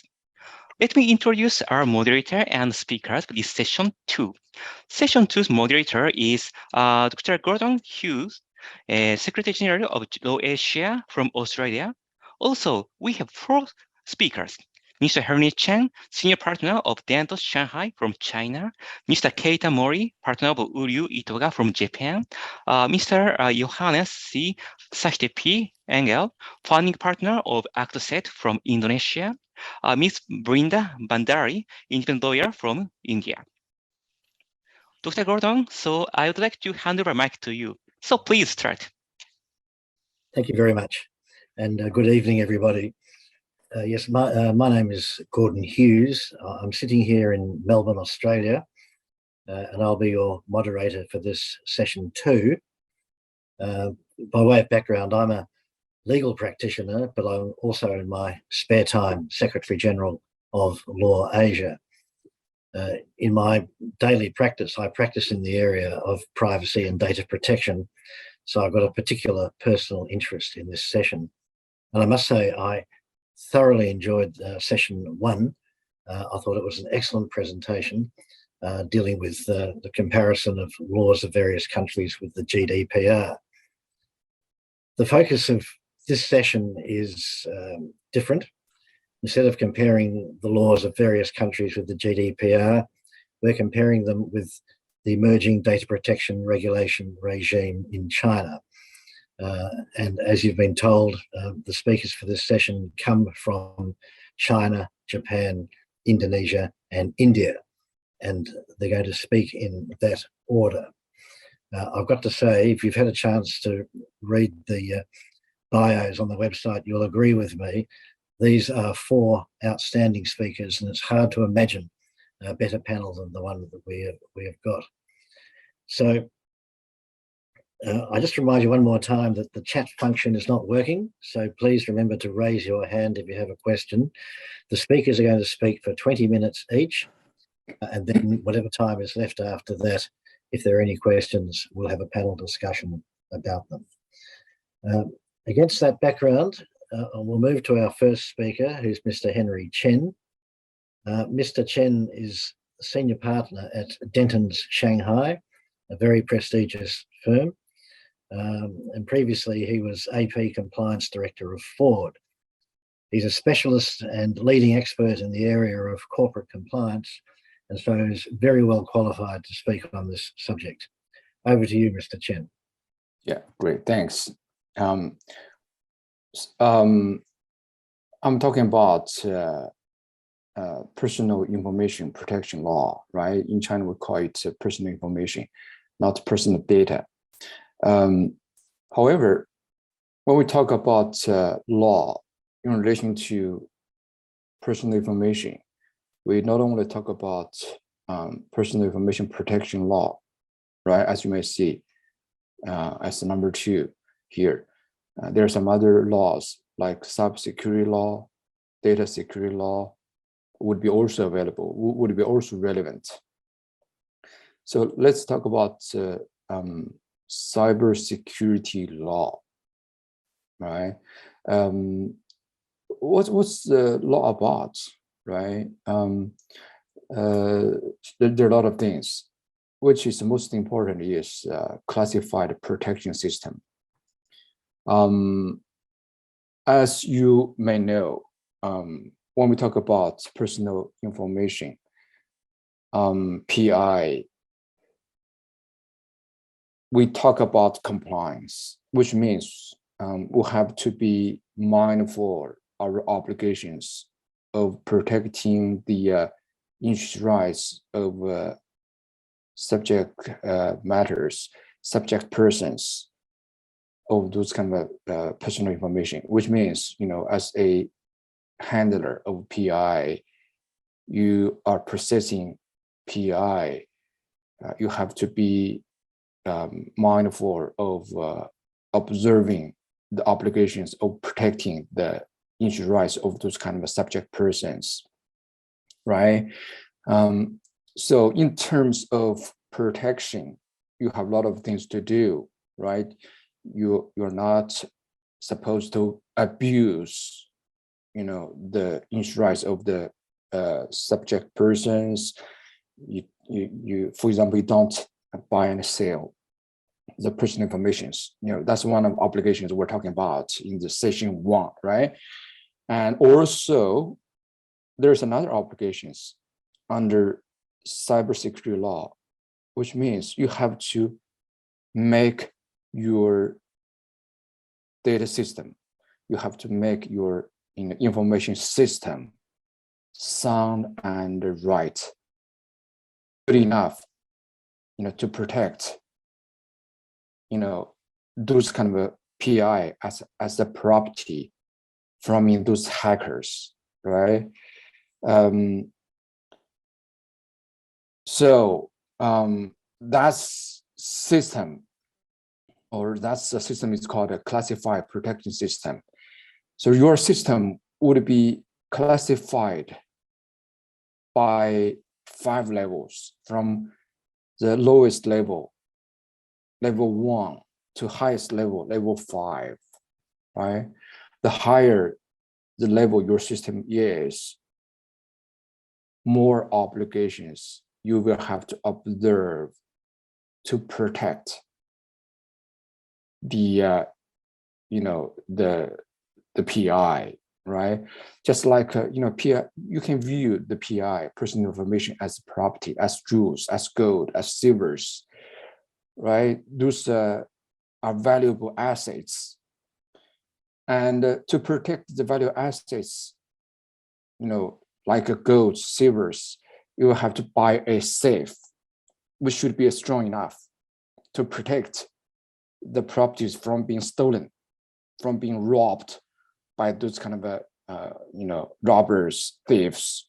Same thing, you have to make your online system strong enough to protect those kind of information, those kind of personal information from being stolen, right? From being robbed. So there are a lot of things about cybersecurity law. However, the most important things is about classified protection system, right? This kind of very important obligations for every enterprise, every unit, every companies in China to observe. So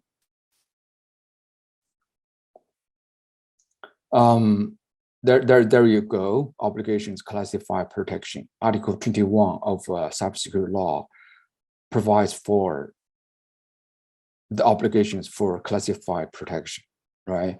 So you have to adopt the system of classified protection.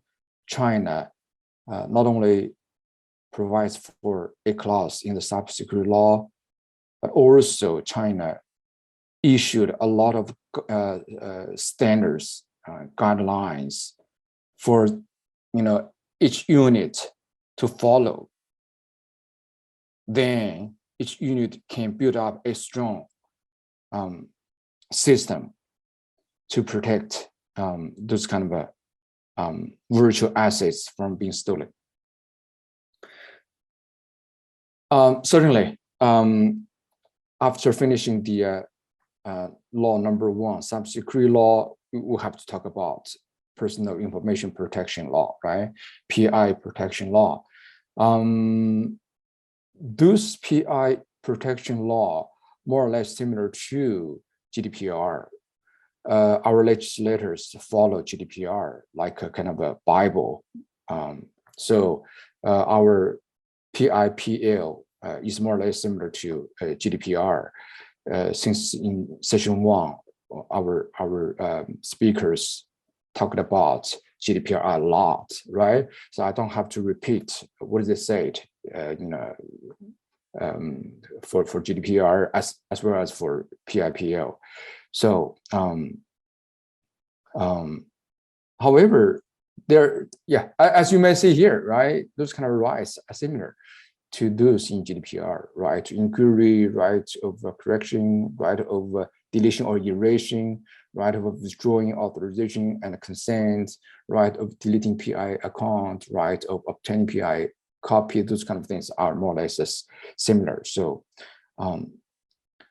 then we talk about data security law. There's another one, data security law. Data security law, there are a lot of things, more about national security, the confidentiality of commercial secrets, right, over companies, something like that.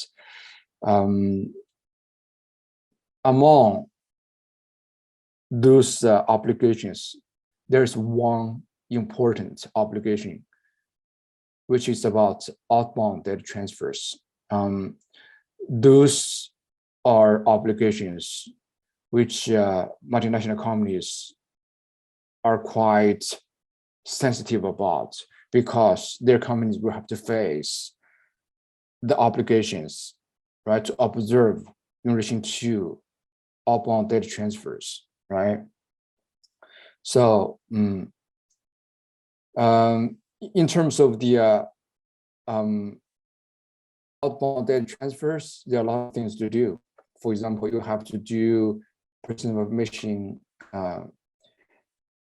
impact assessment, right? When a multinational companies, for example, transfers their data from within China to outside China, they have to follow a lot of things, a lot of internal controls, a lot of procedures. One of them would be personal information impact assessments, right? How to do that, more or less similar to that under GDPR, right? However, when a multinational company in China provides critical data abroad, a key information infrastructure operator or a data processor processing the personal information of more than 1 million individuals, then you have to follow the procedure to do assessment, right? Where a data processor has provided personal information of 100,000 individuals or sensitive personal information of 10,000 individuals in total abroad since January 1st of the previous year, then you have to follow this kind of a process. Certainly, as I mentioned, there are 3 major specific laws about personal information, which is data security law, personal information protection law, PIPL, and the data security law, right? Those are major specific laws in relation to personal information. However, there are some other legal authorities which are important as well, like a civil code, right? Civil code provides for the rights to sue, right? Which means the victims could file civil lawsuits against infringers. So, so civil code is also an important legal authority, right? And also criminal law. Bear in mind that violation of personal information could bring about administrative liability, civil liability, as well as criminal liability, up to 3 to 7 years, right? Could be very serious, right?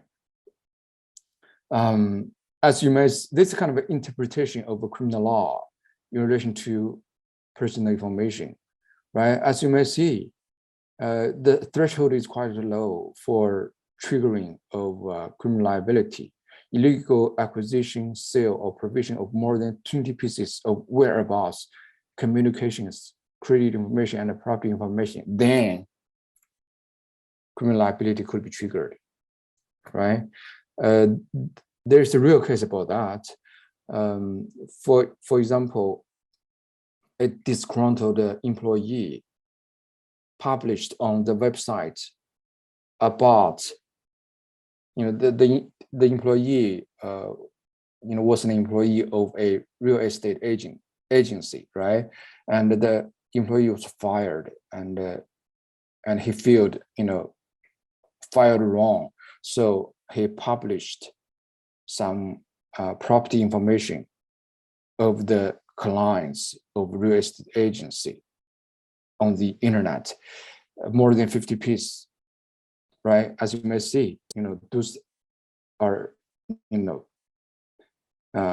personal information about property information. Then the disgruntled employees was put into jail for that. And also, as you may see, illegal obtaining, selling, or providing more than 5,000 pieces of personal information, right? Then, right, as you can see here, those are 50 pieces of sensitive information, right? However, about non-sensitive information, right? Just the generic personal information. If the amount is more than 50,000, then criminal liability could be triggered, right?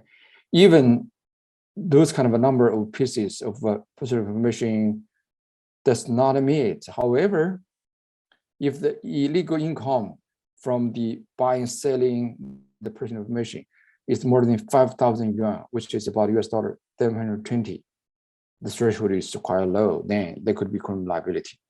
So risks are real. Then, which brings another topic, which is about how to do risk management, right? As you may know, I was the AP compliance director for Ford. So I was in charge of risk management, compliance management.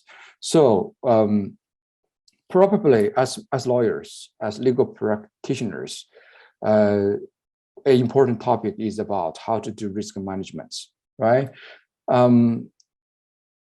As per my perspective, I think risk on cybersecurity and data governance could trigger three kinds of risks, which is about, number one is about legal risk, right? Enterprises are punished by regulatory authorities for doing what law prohibits or not doing what law requires. That's legal risk. And operational risk.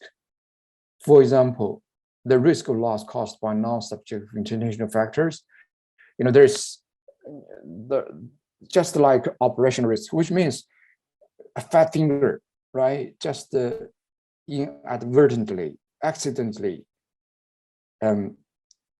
do something, however, cause loss, right? For example, cause the system defunction, which causes the loss of a lot of personal information. Yeah, that's also a risk, right? Even the actor didn't mean it, didn't intentionally do it. However, those kind of inadvertent action could cause the loss, right? So that's called operational risk. Fraud risk, right? Fraud risk of being defrauded by external hackers or by internal employees, right? As I can tell you by some cases here, legal risk is in red, fraud risk in purple, and operational risk in green. So risk profile like this, yeah, risk could stand alone, risk could be added up. Then how to do the risk management, right? There are three principles: penetrating, risk penetrating, collective management, and initiative management through the whole chain of the through the whole supply chain, and also through the different defenses lines in the company. then the risk can be managed well. So there's some cases, like DNB, JV. DNB is quite familiar, quite sounds familiar to you guys. DNB had a JV in China, was found guilty of infringing upon PII, and its directors were put into jail. That's a long time ago, in 2013, right?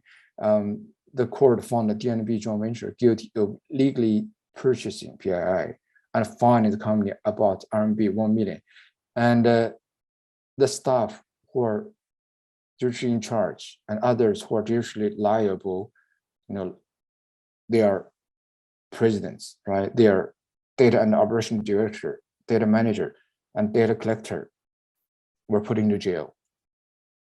Ironically, JV found law has changed to provide a criminal liability, and they hire a lawyer, ask lawyer whether or not we can do it in spite of the law, criminal law.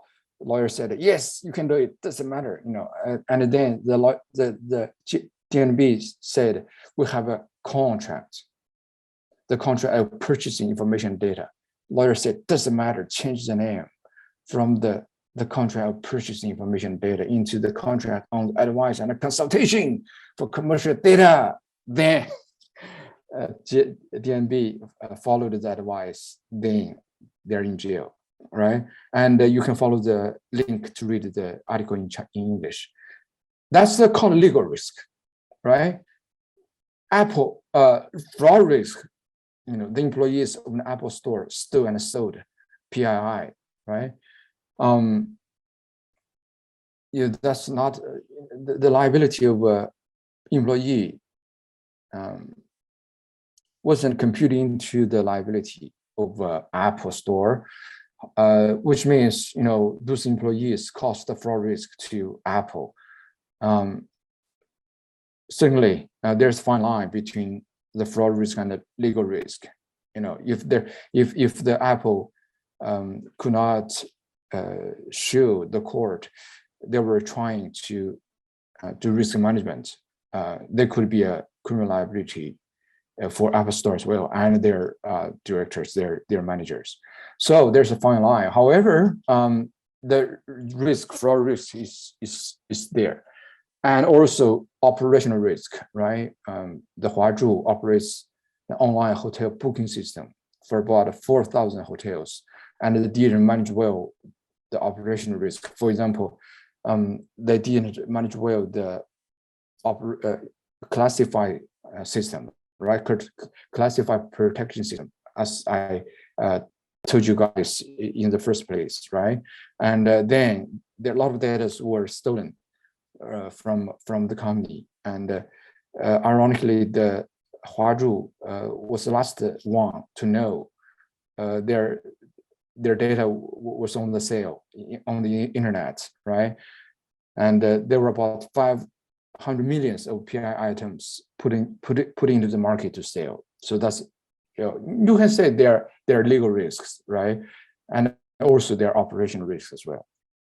So there are a lot of tools, there are a lot of systems, there are a lot of ways, there are a lot of products to manage the risks, like guidelines on PI integrity and cybersecurity, those kind of things, right? And there's a best practice, which is about NESO, right? NESO did a very good job. Their employees, bought about 120,000 items PI of pregnant women or mothers from doctors and nurses in order to promote baby formula milk. And the 6 employees were sentenced with imprisonment from 4 to 18 months. And the lawyer was trying to defend those kind of employees by saying those poor employees, they're just small potatoes, right? Just let them go. Arrest those kind of directors, managers of the NESO, right? They're big sharks. They're responsible for the actions of the employees. The court said, wait a minute, let's see what NESO did for risk management. They did a lot of things, right? So that's not liability for NASO, that's liability of individual employees. In short, compliance earns meaningful credits for NASO. So there are a lot of tools for handling the risks.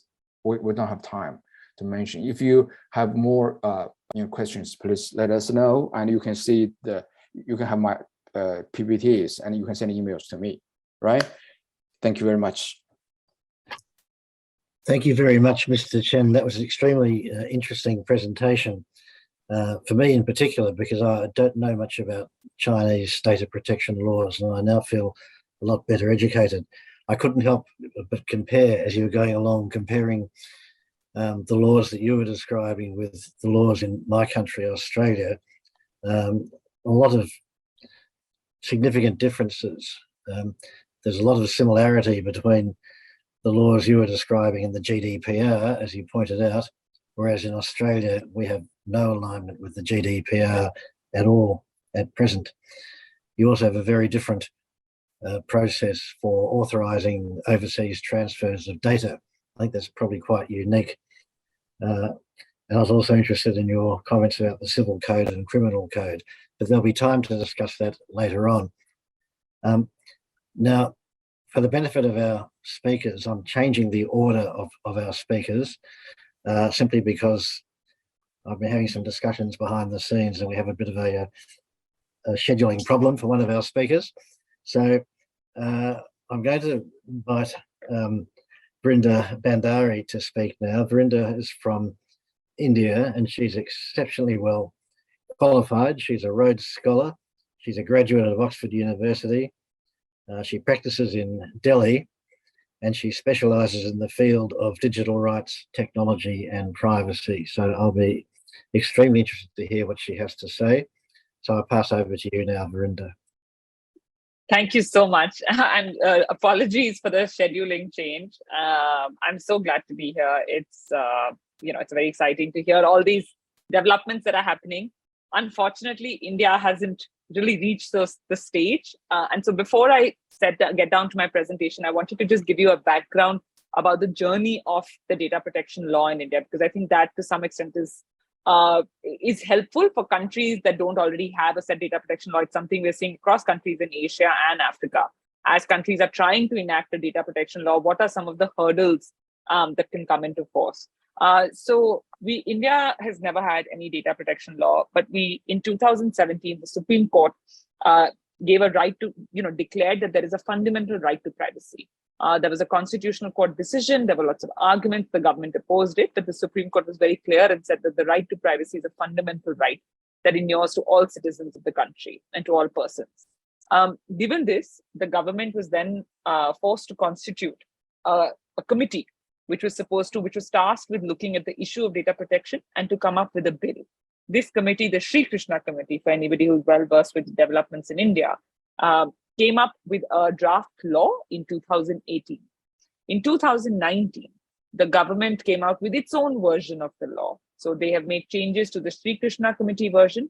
And in 2019, the Indian government in Parliament introduced the draft data protection bill, which is the PDP bill, which is what I will be referring to in my presentation.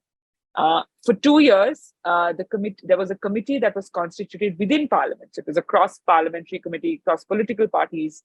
You had members of Parliament from across political parties, which formed part of this joint parliamentary committee. They heard stakeholder submissions. Lots of people were invited to give comments. I myself gave comments to the committee. So for 2 years, this joint parliamentary committee was reviewing the data protection bill. And just last year, in December last year, they came out with recommended certain amendments to the government's version. Suddenly this year, 2 months ago, the government has now withdrawn the data protection bill from Parliament and has said that it will come up with a new law. We have no timelines of when this law will come. We have no timelines of why we have no explanation for why the draft bill was withdrawn. So the only hope we have is that as and when the government comes out with a new draft, it can be more focused on privacy protections and maybe less focused on government exemptions. So I'll just with this brief background, data protection currently in India, given that we do not have data protection law is under the Information Technology Act. So the data protection, as you can see, is data protection under the Information Technology Act and under the Personal Data Protection Bill. Currently, our only statutory remedies are under the Information Technology Act. Now, the problem with the Information Technology Act is that it is very, very inadequate. There are only 2 sections in the entire act that deal with data and privacy. The rest of the act deals with electronic signatures, surveillance powers of the government, blocking powers of the government, web cybersecurity issues, intermediaries. So there's only 2 sections that deal with data and privacy that requires the liability of corporate entities, which means that every corporate entity is tasked with ensuring that they put in place reasonable security practices such that it can protect the personal data and privacy of individuals. And there is a certain punishment for failure to undertake these actions.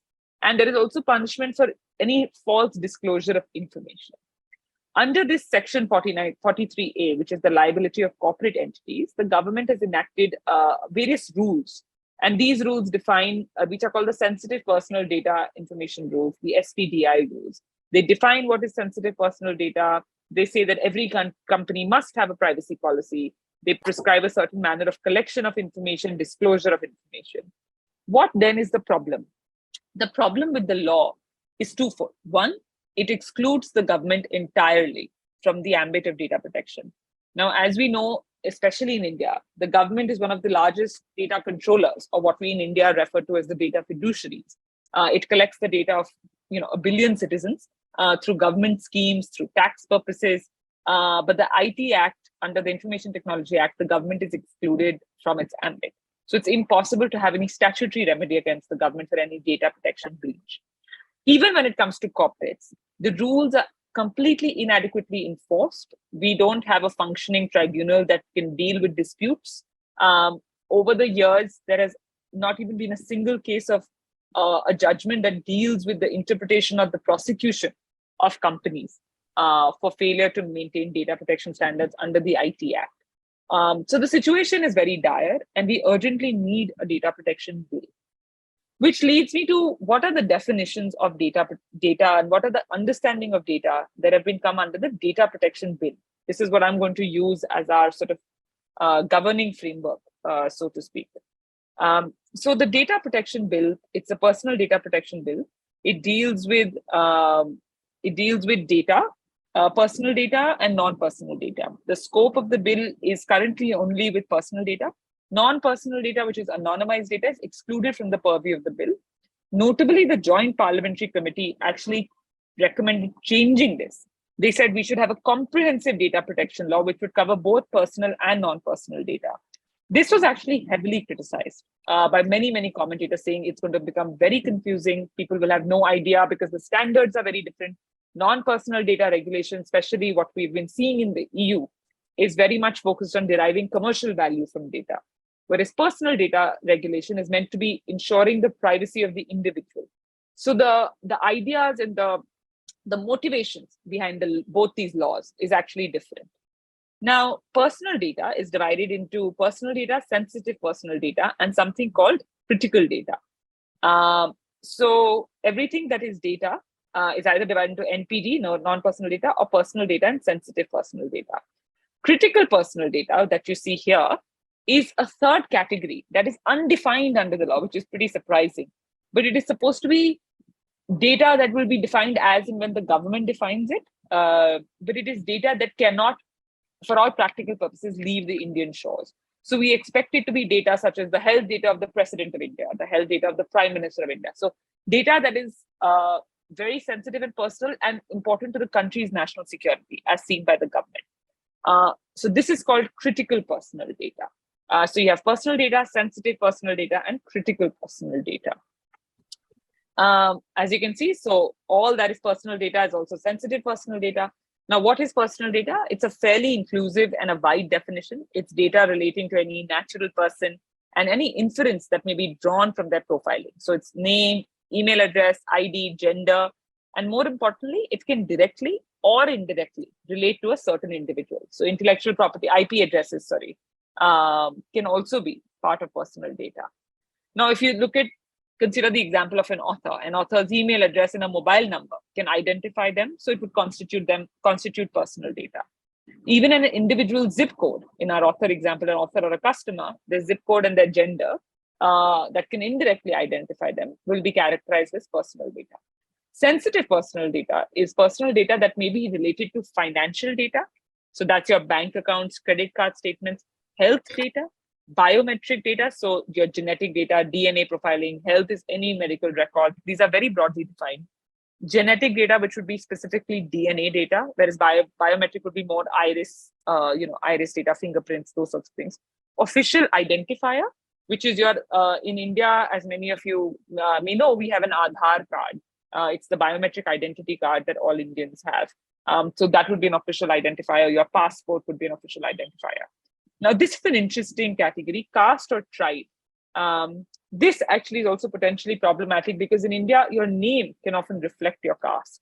And so treating, while it's the intention behind treating this as sensitive personal data may be a good intention, in practice, it will actually cause a lot of problems for companies if they have to treat all this data as sensitive personal data. And the other interesting thing is data related to sexual orientation, transgender status, and religious or political beliefs or affiliations. A lot of this is inspired by the GDPR, but then with an Indian twist added to it. The central government can add to this list.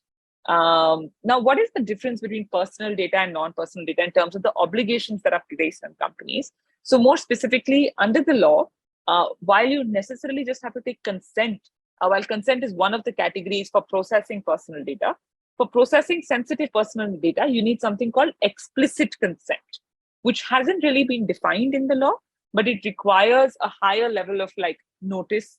You have to segregate all the notice. So the data that you're collecting for 10 different purposes, you should reveal it's for those 10 different purposes. So, it's a higher threshold in some senses of explicit consent. That's the first difference. The second major difference is in the context of storage. So personal data can be stored anywhere across the country, but sensitive personal data must be stored in India. It can be mirrored abroad, but it absolutely must be stored in India. And this has been a very controversial provision. I will go to data localization later, but this has been a controversial provision because companies are worried about the increased costs. A lot of companies in India store their data in Singapore or in parts of the EU, depending on whether they're GDPR compliant or they have business in Singapore. So for them to mandatorily keep the data in India is something that will be very costly. There's also huge environmental implications of actually having so many data centers. And activists and civil society organizations are concerned about the surveillance implications of mandatorily storing data in India. Non-personal data, as you know, is anonymized data. And as I've mentioned, the Data Protection Bill of 2021, as recommended by the Joint Parliamentary Committee, would bring non-personal data within its ambit. The Data Protection Bill defines two entities that deal with personal data, which is data fiduciaries and data processors. So data fiduciaries are simply data controllers.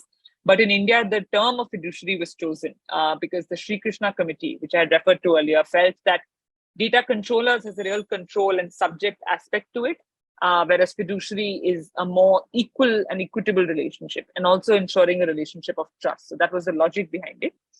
So that's, what would be classified as a data controller in India is called a data fiduciary. And then a data processor is an entity that processes personal data on behalf of or under the instructions of a data fiduciary. Indian law also defines something called a significant data fiduciary. So this is classified by the regulator, the Data Protection Authority, on the basis of volume of data, sensitivity of data, turnover, risk of harm, use of new technologies for processing, and any other factor causing harm from such processing. The rationale behind is that such data fiduciaries or such companies may be in the position to cause significantly greater harm to individuals while, processing their personal data. And this harm has been defined as financial loss, loss of property, loss of reputation, and discriminatory treatment. So significant data fiduciaries, once you're classified as a significant data fiduciaries, you also have additional obligations. These obligations can be in the form of a mandatory data protection impact assessment, data audits. You have to, data auditors will be appointed who will give you trust scores. This is an innovation under Indian law that's been envisaged. We have no idea how it will work in practice, but it is one of the things that is seen as a new idea. So you will have data auditors, you'll have more higher retention obligations if you're a significant data fiduciary. You have to mandatorily appoint a data protection officer. So essentially, all large companies in the government would be classified as a significant data fiduciary. Now, our data protection law is built on these 4 principles. It's premised on these 4 principles. There is notice and consent, which mandates fiduciaries to notify data principals and seek their consent. There's data minimization, which says that all data collected must be adequate, limited, relevant to what is necessary. Storage limitation, the idea that you should not retain personal data for longer than needed. Purpose limitation, which means that personal data collected for one purpose should not be used for a new and incompatible purpose.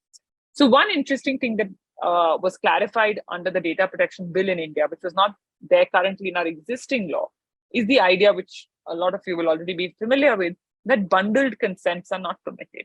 So something like this, which requires you to accept the terms of use, the privacy policy, and requires you to receive a weekly newsletter from the company, would actually not be allowed anymore, because it would be seen as bundled consent. This is an example of granular consent, which is actually the preferred mode, which the Data Protection Bill recommends and advocates for. Now, there are certain exceptions to the principle of notice and consent. This is when it is necessary for the purpose of employment. So anything that relates to personal data only, when it relates to recruitment or termination, any service or benefit, any assessment of the employee or their attendance, then the company does not need to take their consent. When it's for any reasonable purposes, which have been defined as whistleblowing, mergers and acquisitions, credit scoring, recovery of debt, processing of publicly available personal data, operation of search engines such as Wikipedia, you would not need consent. Then the first category, which I've left for the last, is when it is necessary for the performance of government functions. So this is an exception to the provision of consent, which is fairly broadly worded, and states that when it is necessary for the performance of government functions, such as the provision of biometrics, like the provision of food subsidies, then no consent is required. So this is the idea of an exception to the principle of notice and consent. This is very different from the exemption that the government is given under the Data Protection Bill, which is one of the most controversial provisions of the bill, which allows the government to exempt itself or any government agency from the entire provision of the bill. So this goes beyond the GDPR. So it allows the government exemption from the entire provision of the bill, as long as the government feels it is necessary in national security, if it's for public order, if it's for the security of the state, for friendly relations between countries. So it's a very broadly worded exemption. And there are almost any safeguards that will be prescribed will only be prescribed through rules. So we actually don't know what these safeguards are, which is a big problem. Data storage and retention is very important when we think about CCTV footage, call records, financial data, subscriber information, author cookies, etc. Now, children's data. India has a very interesting children's data provision. A child is defined under the age of 18, so it's a much higher age of consent than most countries across the world. You have to verify the age of a person, and if it's a child, you must obtain parental consent. Companies are also prohibited from profiling, tracking, engaging in behavioral monitoring, or directing targeted advertising. So the provisions here are fairly significant, and they are modeled on the lines of COPPA, which is the American law. The data protection officer, as I've mentioned, is somebody that every significant data fiduciary must employ, who is going to be the point of contact and going to ensure with the customers and is going to ensure compliance with the law. We then come to the idea of data localization, which I've already mentioned was one of the more controversial provisions. And under data localization provisions, all personal data must be stored in India, whereas sensitive personal data, all personal data can be stored anywhere in the world. Sensitive personal data must be stored in India, and it can be transferred abroad or can be mirrored abroad, rather, in any other country, as long as certain conditions are met. So you need the approval of the regulator, if the country is on a whitelist, if the customers expressly consent to it. So these are some of the conditions. All critical personal data has to stay in India. It almost can never be sent abroad unless it's for exceptional medical or health emergencies. Data breach. India has had a huge problem with data breach, as with many other countries in the world. So the law seeks to put a data breach notification principle. However, companies are only obliged to notify the regulator. There is no obligation to notify the customers or the users directly. So that, in short, was my presentation. As I've mentioned, some of the big discussions and the debate points in India are about what is going to happen next. What is the standard of law that is applicable currently? We are governed by a Supreme Court judgment, so there are constitutional principles of privacy that are applicable, but there are no statutory principles of privacy that would apply against the government, especially, or private companies. Thank you very much for. I thought that was a fascinating summary of the legal developments in India in this area. And as with previous speakers, I can't help but relate it back to the experience in Australia and look at the comparisons, the similarities and the lack of similarities. But your very opening comment resonated with me when you talked about the Supreme Court establishing a fundamental right to privacy. That debate has been going on for nearly 100 years in Australia. Back in 1933, our High Court, which is our Superior Court, declared that there was no right to privacy at common law. And then in 2003, the High Court sort of revisited it, but wasn't clear. And different judges expressed themselves in different ways. And since then, different courts around Australia have been interpreting the High Court judgment. Some courts tending to choose the parts they like and ignoring the parts they don't like. So that's been a very interesting debate. Beyond that, your discussion about the bill was very interesting. There were some very familiar concepts in there that sort of resonate across all the different legislation we've been hearing about today. But also some delightfully unique Indian aspects, I thought. Your definition of sensitive personal information has its own local peculiarities, which I found interesting. And also the concept of critical personal data is not one that many jurisdictions have embraced. So you gave us a lot to think about. Thank you. I'm still juggling speakers here, and I think Johan is keen to go next, if that's okay. Mr. Mori will just have to wait. So our next speaker is from Indonesia, Mr. Johan Hetapi Engel. He is the founding partner of an internationally recognized law firm in Jakarta. And he has extensive experience and a very sound reputation in relation to conducting major cross-border transactions. So in the context of data protection, that's a very relevant background, and we'll be very interested to listen to what he has to say. Thank you, Johan. Thank you, Dr. Hughes, for the kind introduction, and good evening, participants and fellow panelists and moderators. I know it's late, and I sincerely apologize to Mori Sensei that I have to come first. I have another engagement at just before 8, so I thank you. I'd like I can go first. Okay. I will talk about the Indonesian personal data protection laws and regulations, and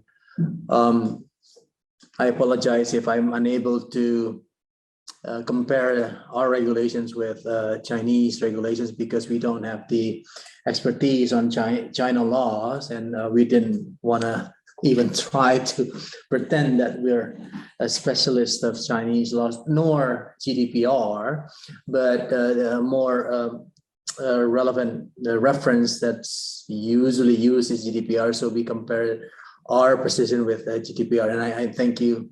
I thank Mr. Chen earlier, who's given us the overview of the Chinese laws on data protection. I start off with a fairly strong sentence, and to say that Indonesia is behind in terms of personal data protection.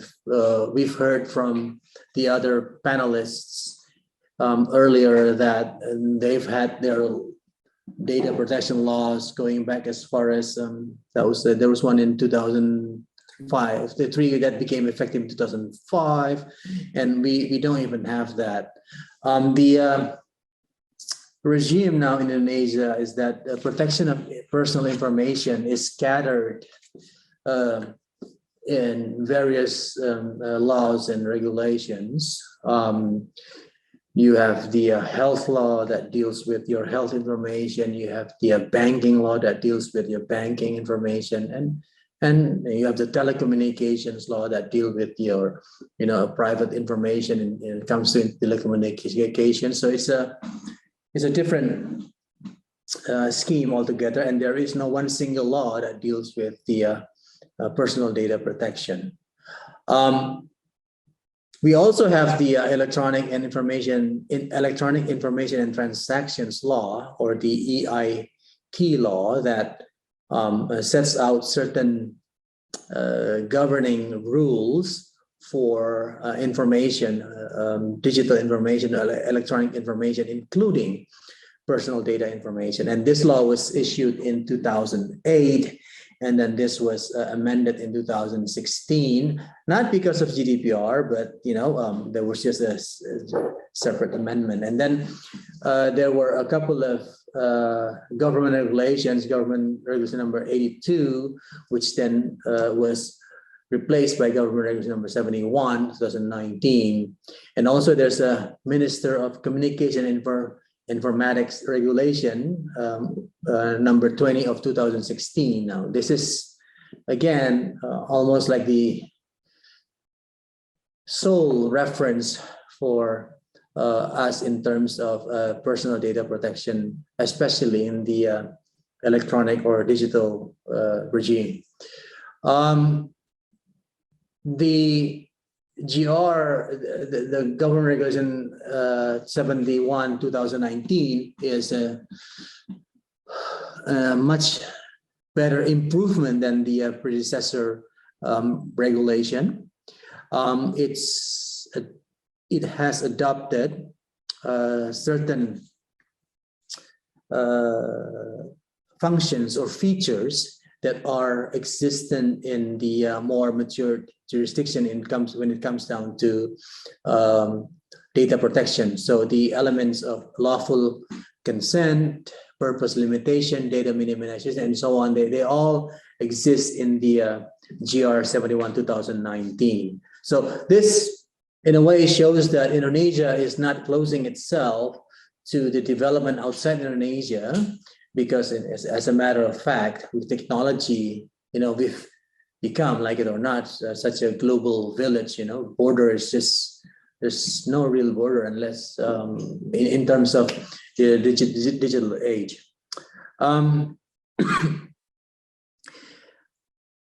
Although we don't have that one single law that deals with data protection, the parliament and the government are, I should say, have been working on a bill on the personal data protection bill. This began in or about 2015, and until now, the bill has not been passed at the parliament. We understand that most of the primary issues or concerns have been agreed by the parliament and the government. But despite that information, the bill has not been passed.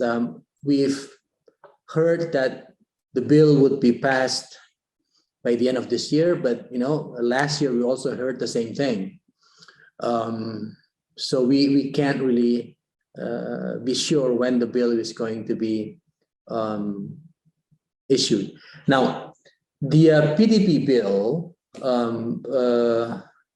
if it's enacted or passed in its current form and substance, it would provide higher standards of data protection regime and across sectoral. So it would try to capture different sectors of the fields, and then it will be one single reference for the data protection. Now, the latest draft that we have that's publicly available does refer to concepts that are influenced heavily by the GDPR. You know, there's an acknowledgement of controller and processor.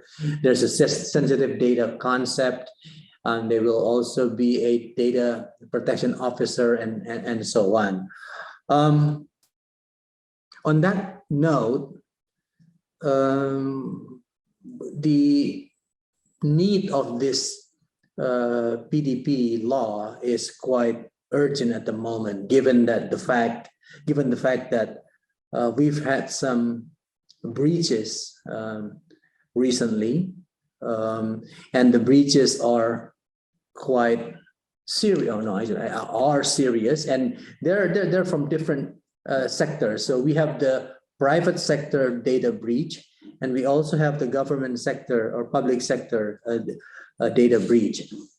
For example, in 2021, there's a health insurance company whose data were leaked or breached, and it was reported that about 2 million customers' data were breached and hacked by we don't know who, but yeah, it was hacked. And in late 2020, two major e-commerce companies in Indonesia also suffered data breaches. And as a result of that, this is interesting, there was a class action suit filed by a certain group of consumer protection organization, and they were trying to request the court. This was filed to the district court, which oversees and decides civil matters, including class actions. However, in this particular case, one of the prayers of the plaintiffs was that they wanted the court to issue a ruling to request the company, or to order the company to discontinue the certain action or non-action by these companies. And the court, unfortunately, dismissed the case, not even looking at the substance. So the case was dismissed on technicality because they say that this was the wrong court for the plaintiffs to seek what they call a government ruling instead of a court ruling or court order. So it is a serious issue, and we do need the PDP bill to be issued and passed fairly quickly. On the public sector side, the Social Security Agency, suffered some security breach or leakage of data, which included the certain personal information of the participants of the Social Security programs. And you could see the resident identity numbers, addresses, phone numbers, email address, and even photos of the participants were leaked. The contact tracing application developed by the government, it's called Peduli Lindungi, also reportedly had a breach, which also dealt with certain personal data. Now, most recently, there have been reports of a breach or a hack by certain hackers that were able to hack and obtain information relating to the communication between the Office of the President and the State Intelligence Agency. So it is a serious problem, and it is time for the Parliament and government to proceed to immediately legislate and issue the PDP law. Okay. Just a quick comparison analysis or comparison points of Indonesian regulatory on data protection versus GDPR, I'm just going to go through this quickly. So the EIT, Electronic Information Transaction Regulatory Framework, does not recognize a separation between a controller and a processor. It's at the moment lumped into one term that is called public PSE. Electronic system operator, an electronic system operator, an ESO. So that's what it is, and it's both processor and controller. So if you look at the next bullet point, it is an ESO. This is also, as I mentioned earlier, will be changed in the PDP law if it's issued in its current form and substance, because the PDP law will introduce a separation of parties in the processing, that is the controller and the processor, just like GDPR. Okay, the next comparison point is that GDPR's principles, lawfulness, purpose limitation, and data minimization, data accuracy, storage limitation, data security, and accountability. The current existing and applicable regulation, that is GR 71/2019, acknowledges these principles. Okay.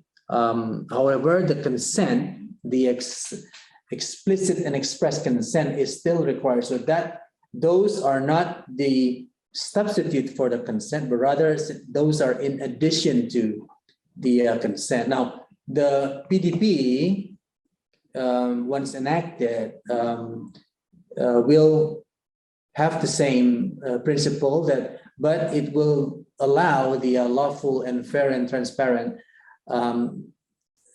use without the consent of the data subjects. So that will be a significant difference when the PDP law is issued, which, at least in our experience dealing with companies, would be treated favorably, because there are certain things that a company is required to do under the law. For instance, they have to collect information of their employees to comply with the law. Now, I'm talking now in the first point on this slide, that is the lawful grounds for personal data processing activities. For instance, in Indonesia, an employer is required to register and to register their employees with the Social Security program. Now, in the process, they would need to get the certain personal information of those employees. Now, if we don't have the consent from those employees for us to process and store and transfer the information, then we could, in theory, be in breach of these existing regulations. But we're doing it for us to comply with the law. So when the PDP bill is issued in this form, hopefully this will assist companies in doing their compliance. For consent, we moved from deemed consent to lawful consent. This is similar to the approach to that of the GDPR. It has to be specific, freely given, unambiguous, and it must be informed. So it's an informed consent. The PDP law, when it's enacted, will affirm those, but with some addition, that is the consent requirement will need to be in clear and plain language and easy to read format. Next. Notification. Under the current regime, under the current rules, any data breach must be notified to the data subjects. It has to be notified within 14 days after the knowledge of the breach, meaning when the ESO is aware of the breach, and it has to notify the data subject. At the moment, there isn't really an agency or a body that will be required for us to inform. But the PDP bill contemplates that there will be a body that oversees the data protection, and to whom the ESOs or data processors need to inform any breach. The timing is extended somewhat, it's 72 hours upon another breach, but the ESOs will be required to submit the information to both the MOCHI at the moment or the agency when the time comes, and the data subjects about the breach. And the notice will also need to inform what the breach is and when it took place, and any measures taken by the company or the ESOs in order to handle and mitigate the breach. Okay. One moment. Now, this is different if we compare it to the EU and Singapore, because earlier there was a mention about this. There is no distinction between, there is no element whether or not the data breach causes any high risk or freedom of natural person, or it's a less or likely only to result in a risk. There is no such distinction. To us, a breach is a breach. So we need to inform that, unlike in other jurisdiction. Last point that I'd like to raise here is the enforcement.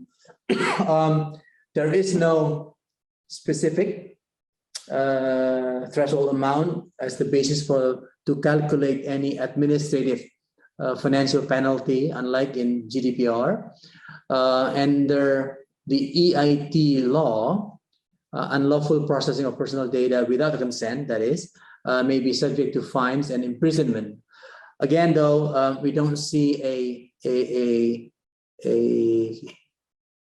regular or any enforcement for that matter by the relevant authority on the breach of data protection, especially no criminal prosecution that we've seen.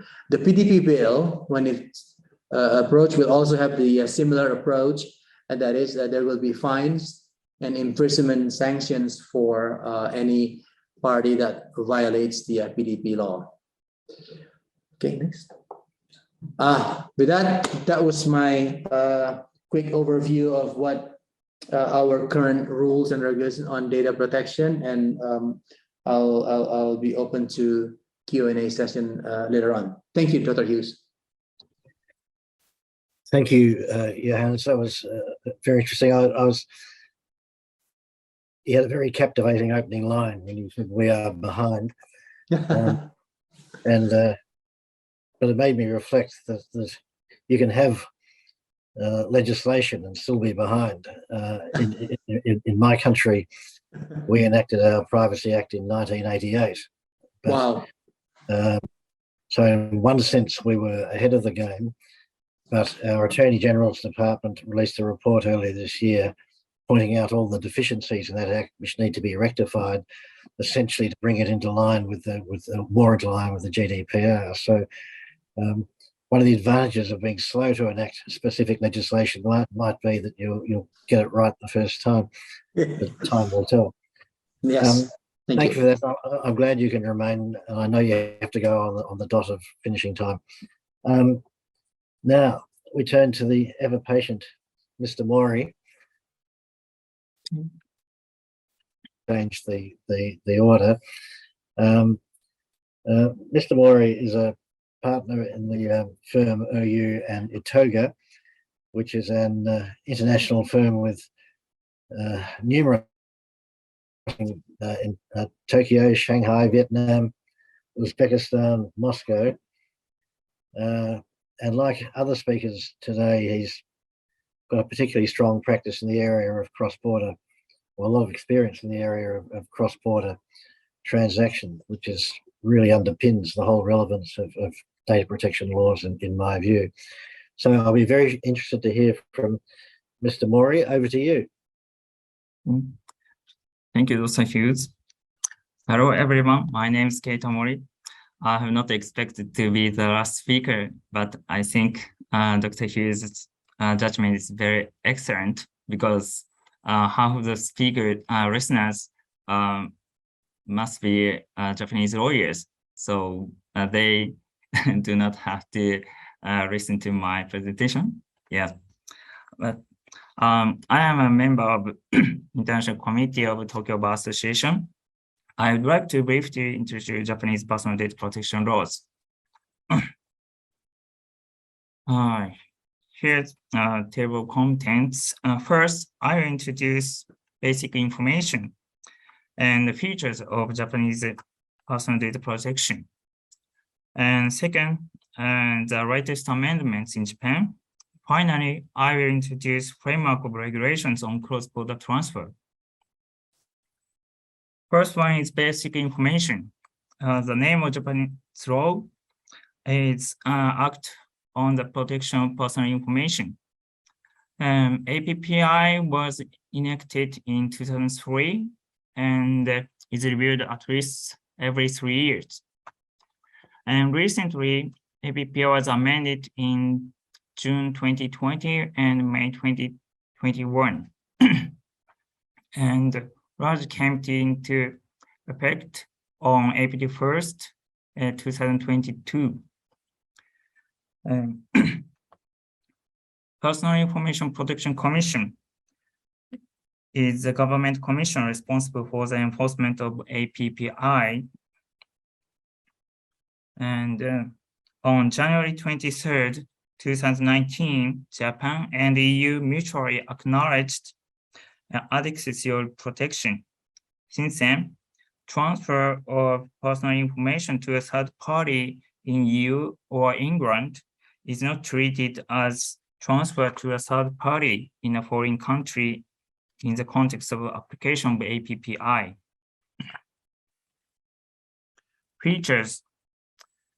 Maybe these are the features or characteristics of not only personal information protection laws, but also overall legislation in Japan.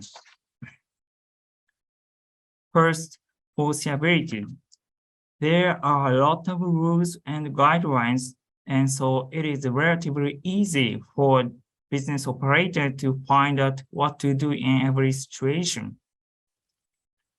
Traceability. One of the important concepts of Japanese personal information protection laws is traceability.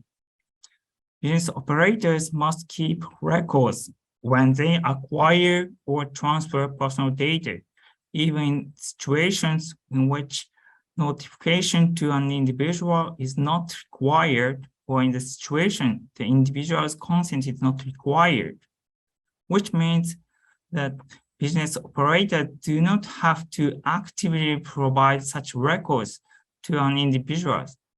But once an individual requests a business operator to disclose such records, the business operator must provide such records. Many similar and confusing concepts. There are many detailed guidelines covering a variety of situations, but there are many similar and confusing concepts. And so the guidelines are not necessarily easy to read. Next part is the latest amendment. There are many important points. Many business operators need to adjust their operations in accordance with the latest amendment. First one is report and notification. If personal data are leaked or destroyed or disappeared, in many situations, business operators must notify PBC and individuals. Next one is changes in requirements before cross-border transfer. Before business operators do cross-border transfer, they need to provide more information with respect to the foreign country, such as the foreign country's legal system related to personal information protection. Next one is disclosure. Even before the amendment, individuals can request business operators to disclose specific information in certain situations, but they can choose the methods of disclosure. After the amendment, individuals can choose a method of disclosure, such as an electronic format. Also, after the amendment, individuals can request business operators to disclose more information in more situations. Next one is new, important, and confusing concept, information related to an individual. Amended APPI adopted the concept of information related to an individual. This is for coping with the situation in which certain information is not personal data. For provider means a business operator who provides the information, but at the same time, the same information may be personal data for receiver, means another business operator who receives the information. Since the information, because the information includes a cookie or other identifier which only enables the receiver to combine with other information. Last but not least, penalties were strengthened and investigative powers were extended to foreign business operators. The last part is framework of regulations on cross-border transfer. More precisely, regulations on provision to a third party in a foreign country. Here, I need to mention one point. In Japan, there is no separate obligation to keep personal data in Japan, data localization obligation, as long as business operators comply with regulations on cross-border transfer. For provision to a third party in a foreign country, business operators must satisfy both of requirements on provision to a third party in a foreign country and also requirements on provision to a third party. Requirements on provision to a third party in a foreign country. There are some exceptions. Major one is EU and England. Transfer of personal information to a third party in EU or England is not treated as transfer to a third party in a foreign country. But even if any of the exceptions applies, we need to be aware of the separate requirements on provision to a third party. If no such exceptions applies, an individual's consent is required. Before the consent, certain information must be provided regarding the cross-border transfer, such as name of the foreign country, the foreign country legal system for protection of personal information, and measures taken by the third party for the protection of personal information. Also, business operators must comply with requirements on provision to a third party. As a general rule, an individual's consent is necessary for provision of personal data to a third party, but there are some exceptions. Opt-out mechanisms can be used in certain situations, but recently the applicable situations were narrowed. Also, the opt-out mechanism cannot be used for certain information, such as sensitive personal information, which is called special care required personal information in APPI. Entrustment, business succession, joint use with specific persons. In these situations, individual consent is not required. Entrustment. An entrustee is not treated as a third party, but an entrustee must not use personal data beyond the scope of the entrustment. Also, a business operator shall supervise the entrustee for the security of the personal data. Joint use with specific persons. Another exception is joint use with specific persons, such as joint use with subsidiaries. If certain conditions are met, the specific persons are not treated as third parties. Before the joint use, certain information must be notified or kept in the state easily known by an individual. Information are the fact that personal data will be jointly used, categories of personal data, scope of specific persons, purpose use, and others. Finally, here's a summary. First, as the features of Japanese personal information protection laws, there are many guidelines, but not easy to read, very confusing. Maybe we members of Tokyo Bar Association can help you or help your client. Second, considering the latest amendment, many business operators need to adjust their operations, especially their websites or privacy policies. It might be a good idea to contact members of Tokyo Bar Association immediately because the latest amendment already became effective on April 1st this year. Finally, the framework of regulations on cross-border transfer is a little bit confusing. Please be careful. Thank you. Thank you, Mr. Mori. That was very well set out and very easy to follow and very interesting. I think it's it makes Australian lawyers envious, the fact that Japan received an adequacy decision from the EU in relation to the GDPR in 2019. Australia, which was very proud of its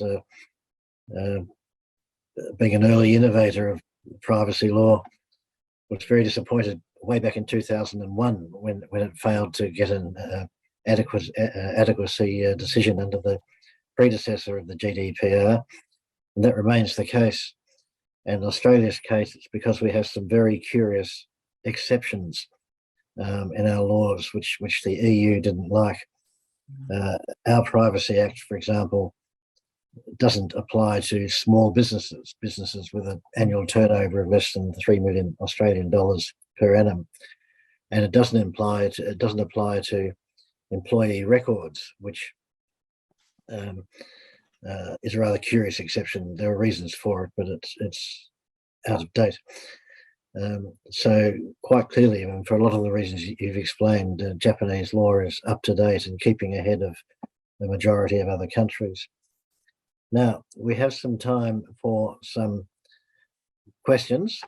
Does Mr. Tanaka have his hand up?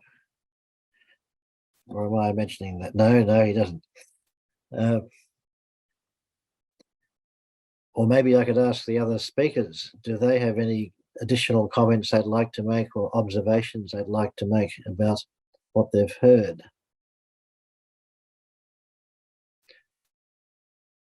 Oh, actually, Mr.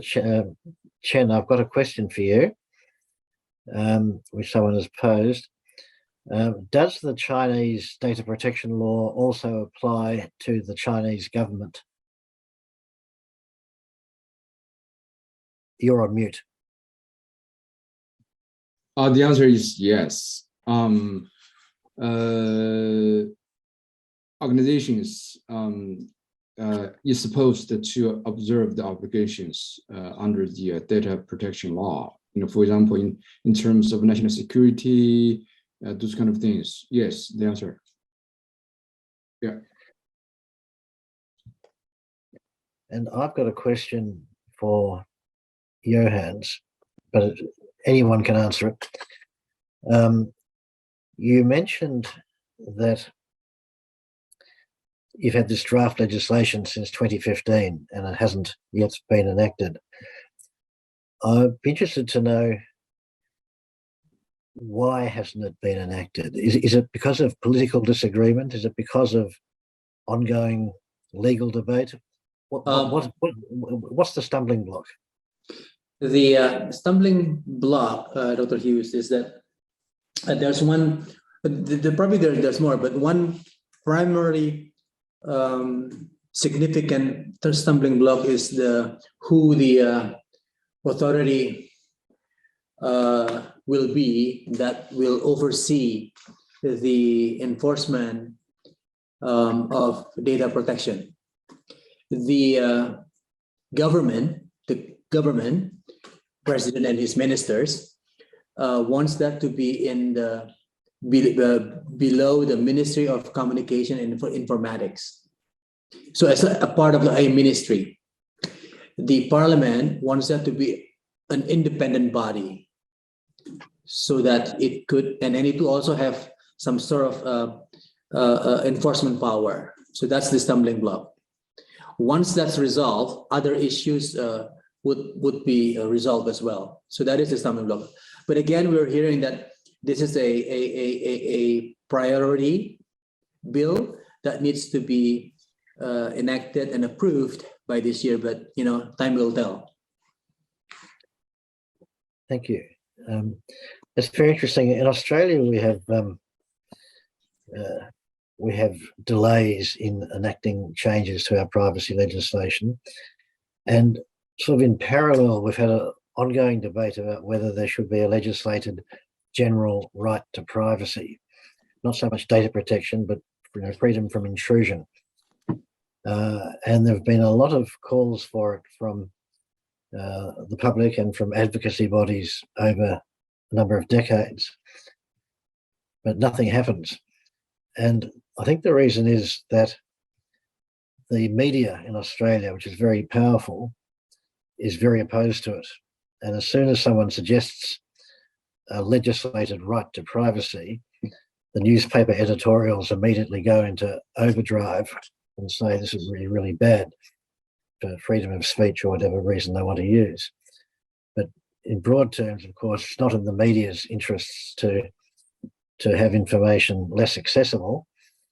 And from the government's point of view, they can't afford to upset the media. So that we've made absolutely no progress at all in that debate after 15 years. Mr. Mori or Mr. Chen, do you have has there been discussion in your countries about a general right to privacy, not so much data protection, but just the right of people not to be spied on or eavesdropped on, or general intrusion from the media?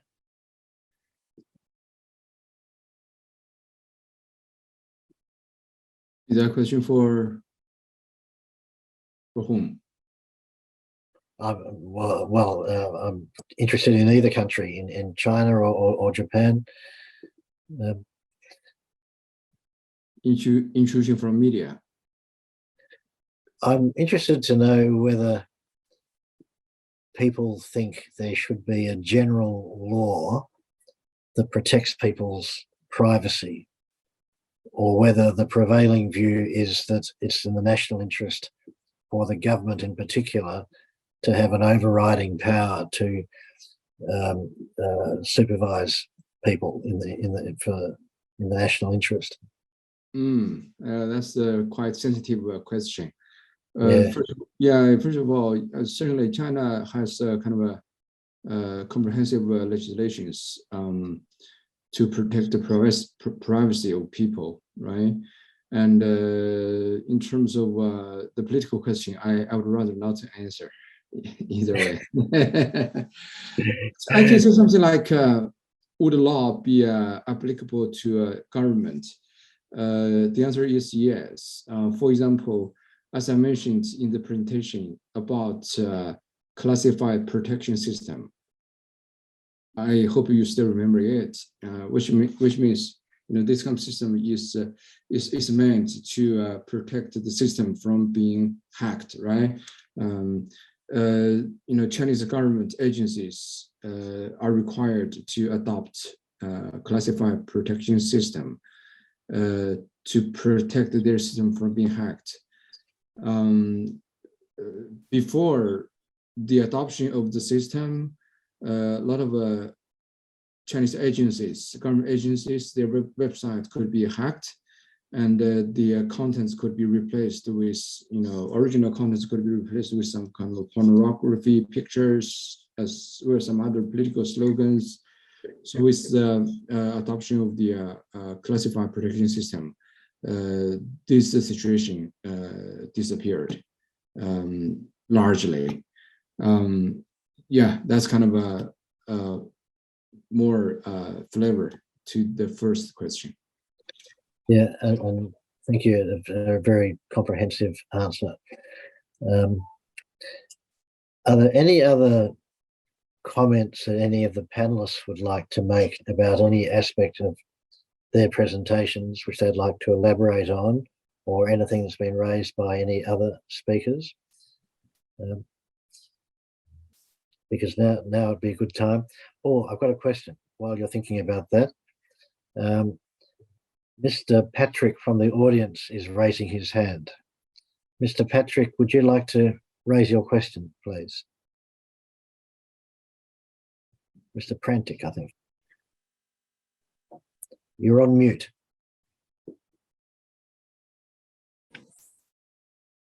Good evening, all. What I would like to know from the Indian panelist is how a zip code can be connected with somebody's personal information. That is one.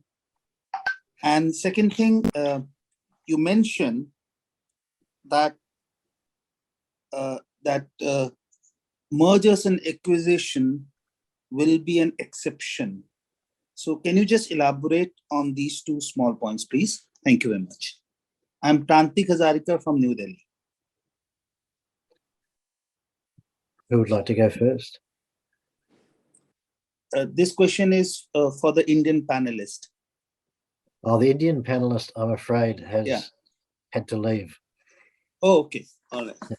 I'll connect with her separately then. That's why I had to change the order of the speakers, because she suddenly got urgently called away.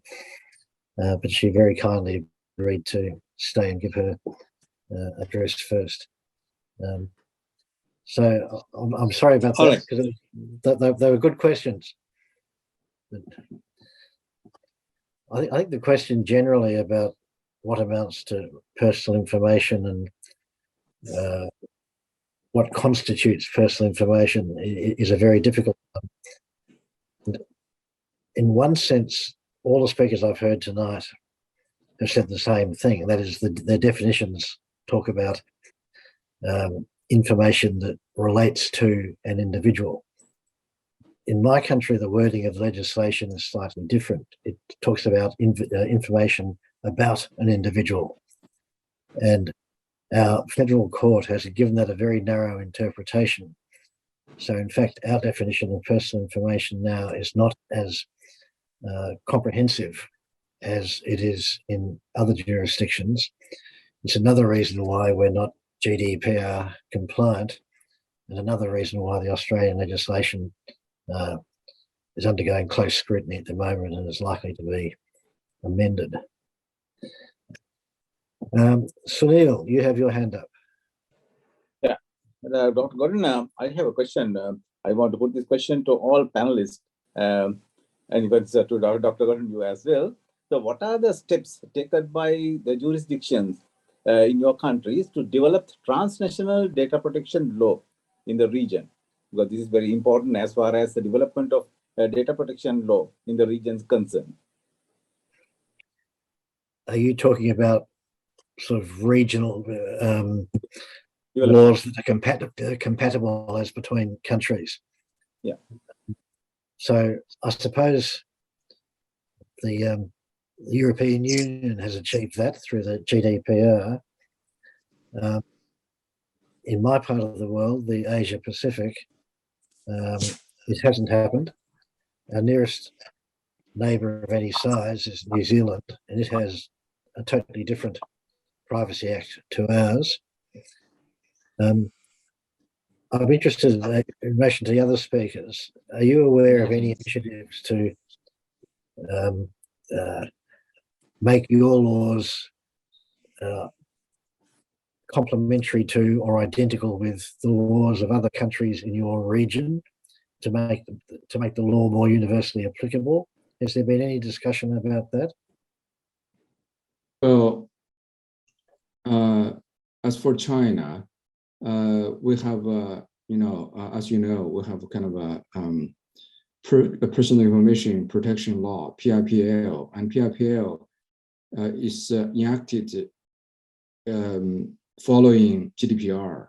So those kind of principles, concepts are more or less the same with the GDPR.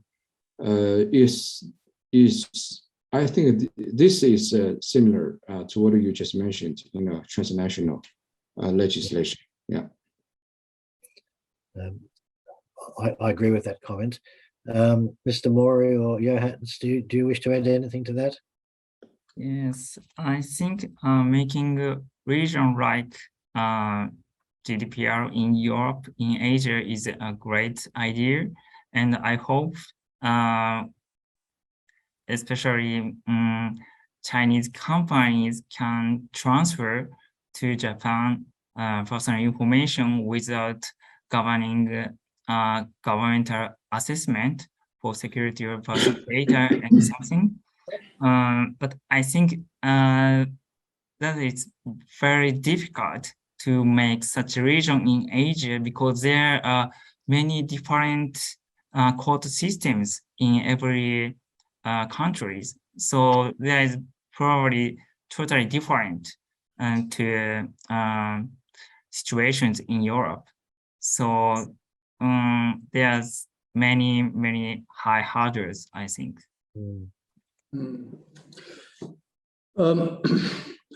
From our perspective, at least in my personal opinion, sorry if I understand the question correctly, Dr. Hughes, is that whether we could adopt a GDPR as is to Indonesia? Was that the question? Well, that's one possible scenario. Yes, we're talking about making the law consistent as between multiple countries. We are doing it. I mean, as I mentioned, our bill, PDP bill, is heavily influenced by GDPR, and the existing regulation does make significant references to GDPR, although not completely. Perhaps the lawmakers of Indonesia have thought about that and have discounted things that they thought may not be relevant or inapplicable in Indonesia. Now, we could make it as perhaps a multilateral treaty or of some sort, and Indonesia be the signatory to that. It is possible, but again, I would imagine that there could be exceptions if that were to be the route for us to adopt and comply with the regulation, Dr. Hughes. I've known Dr. Sunil, who asked the question. I've known him for many years, and he's been going on about this for a very long time. But I think the answer, Sunil, the practical answer is that the GDPR is partly achieving what you're talking about.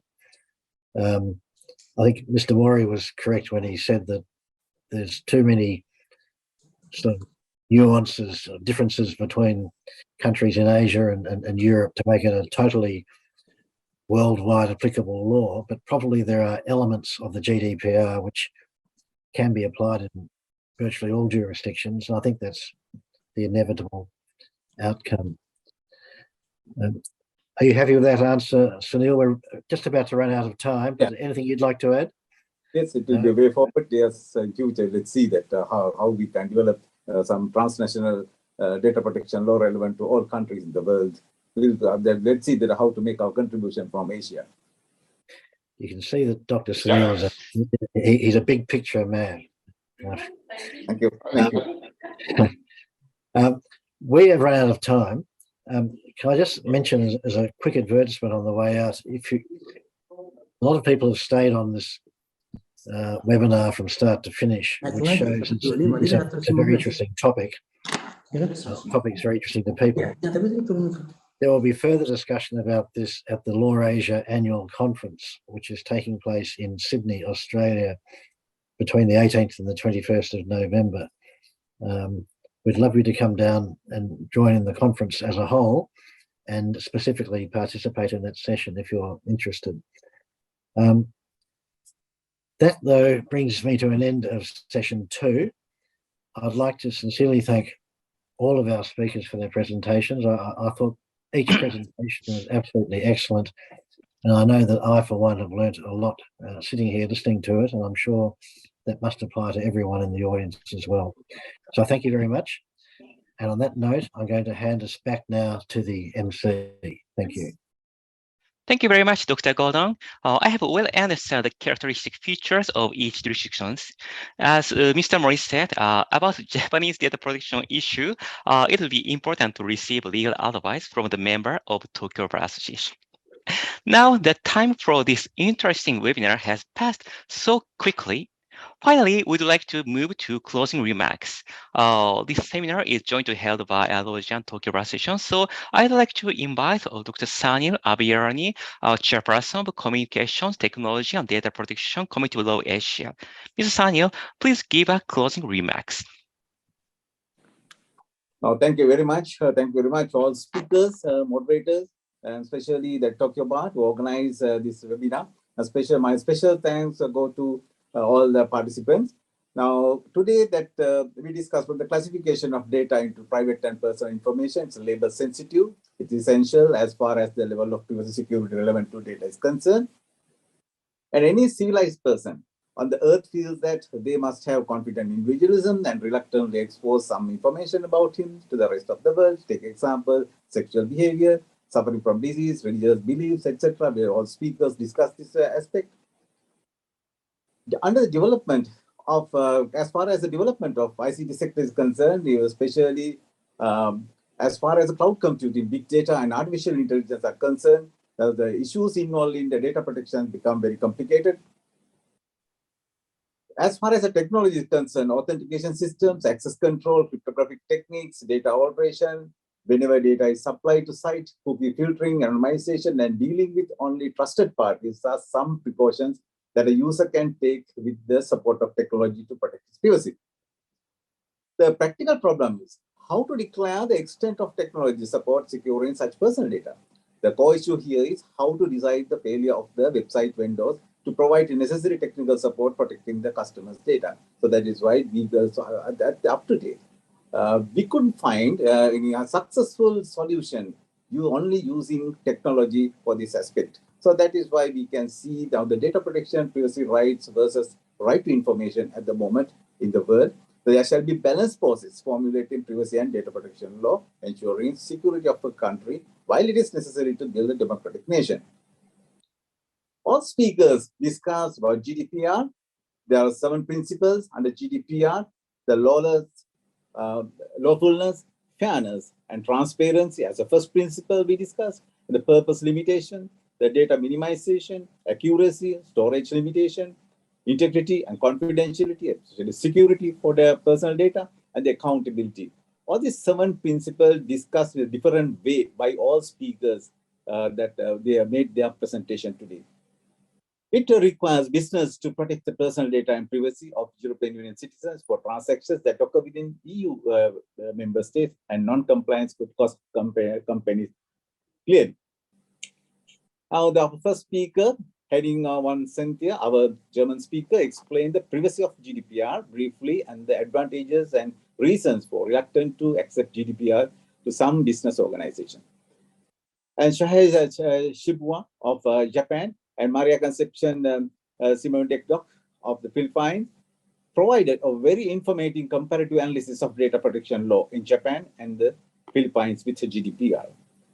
Yung Wang explained how Singapore maintains data protection of people successfully compared to GDPR. Henry Chan of China explained how China has developed data protection following GDPR and discussed operational risk under data protection. The current situation of data protection law and requirements beyond GDPR in India under the development of technology and decisions of the Supreme Court were discussed by Rinda Pandari.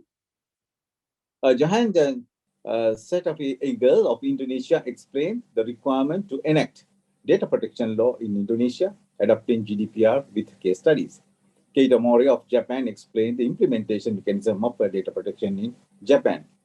Now, as far as the situation in my country, Sri Lanka, is concerned, that we have brand new data protection, Personal Data Protection Act number 9 of 2022, mainly following GDPR. As when I put that question, whether jurisdiction have made any contribution to develop transnational data protection law, all gave one answer: the best thing to follow GDPR, like Sri Lanka followed the same.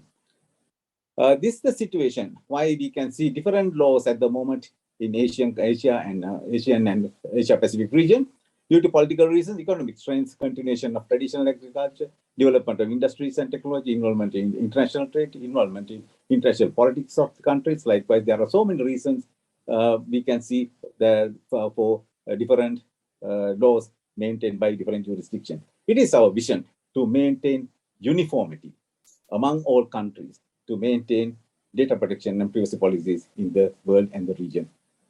Once again, thank you very much for all speakers. Especially my special thanks go to Kei Mitoshi-san, Dr. Gordon Hughes, and Mochizu Hiros, our moderators. Thank you very much for untiring efforts. On behalf of LAWASIA, I give a big thank to Tokyo Bar and all speakers, organizers, and who participated in this webinar. We had a very successful webinar. I saw one time there were more than 178 participants. So this will be the end of very successful webinar on data protection in the region. Thank you very much. Thank you so much for your kind and warm closing remarks, Simon-san. Thank you so much. And all the moderators and speakers, would you please turn your video on?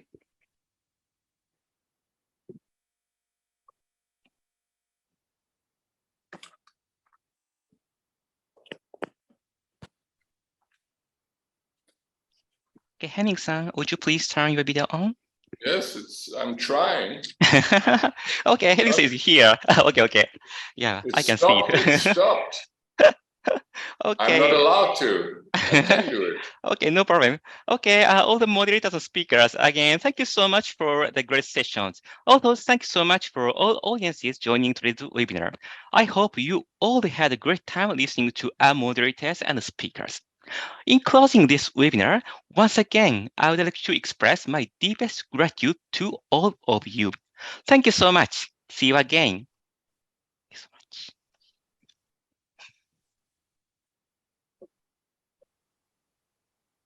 Thank you. Thank you so much. Hi. Thank you for all. Thank you for all. Okay, please turn off your video. And Mr. Tanaka, please end this webinar. Thank you, everyone. Bye-bye. Yeah, thank you, everyone. Thank you very much. Bye-bye. Thank you. Bye-bye. Thank you. All the help given by you. Thank you. Yeah, thank you so much, Sunny-san, too. Thank you so much. Bye-bye.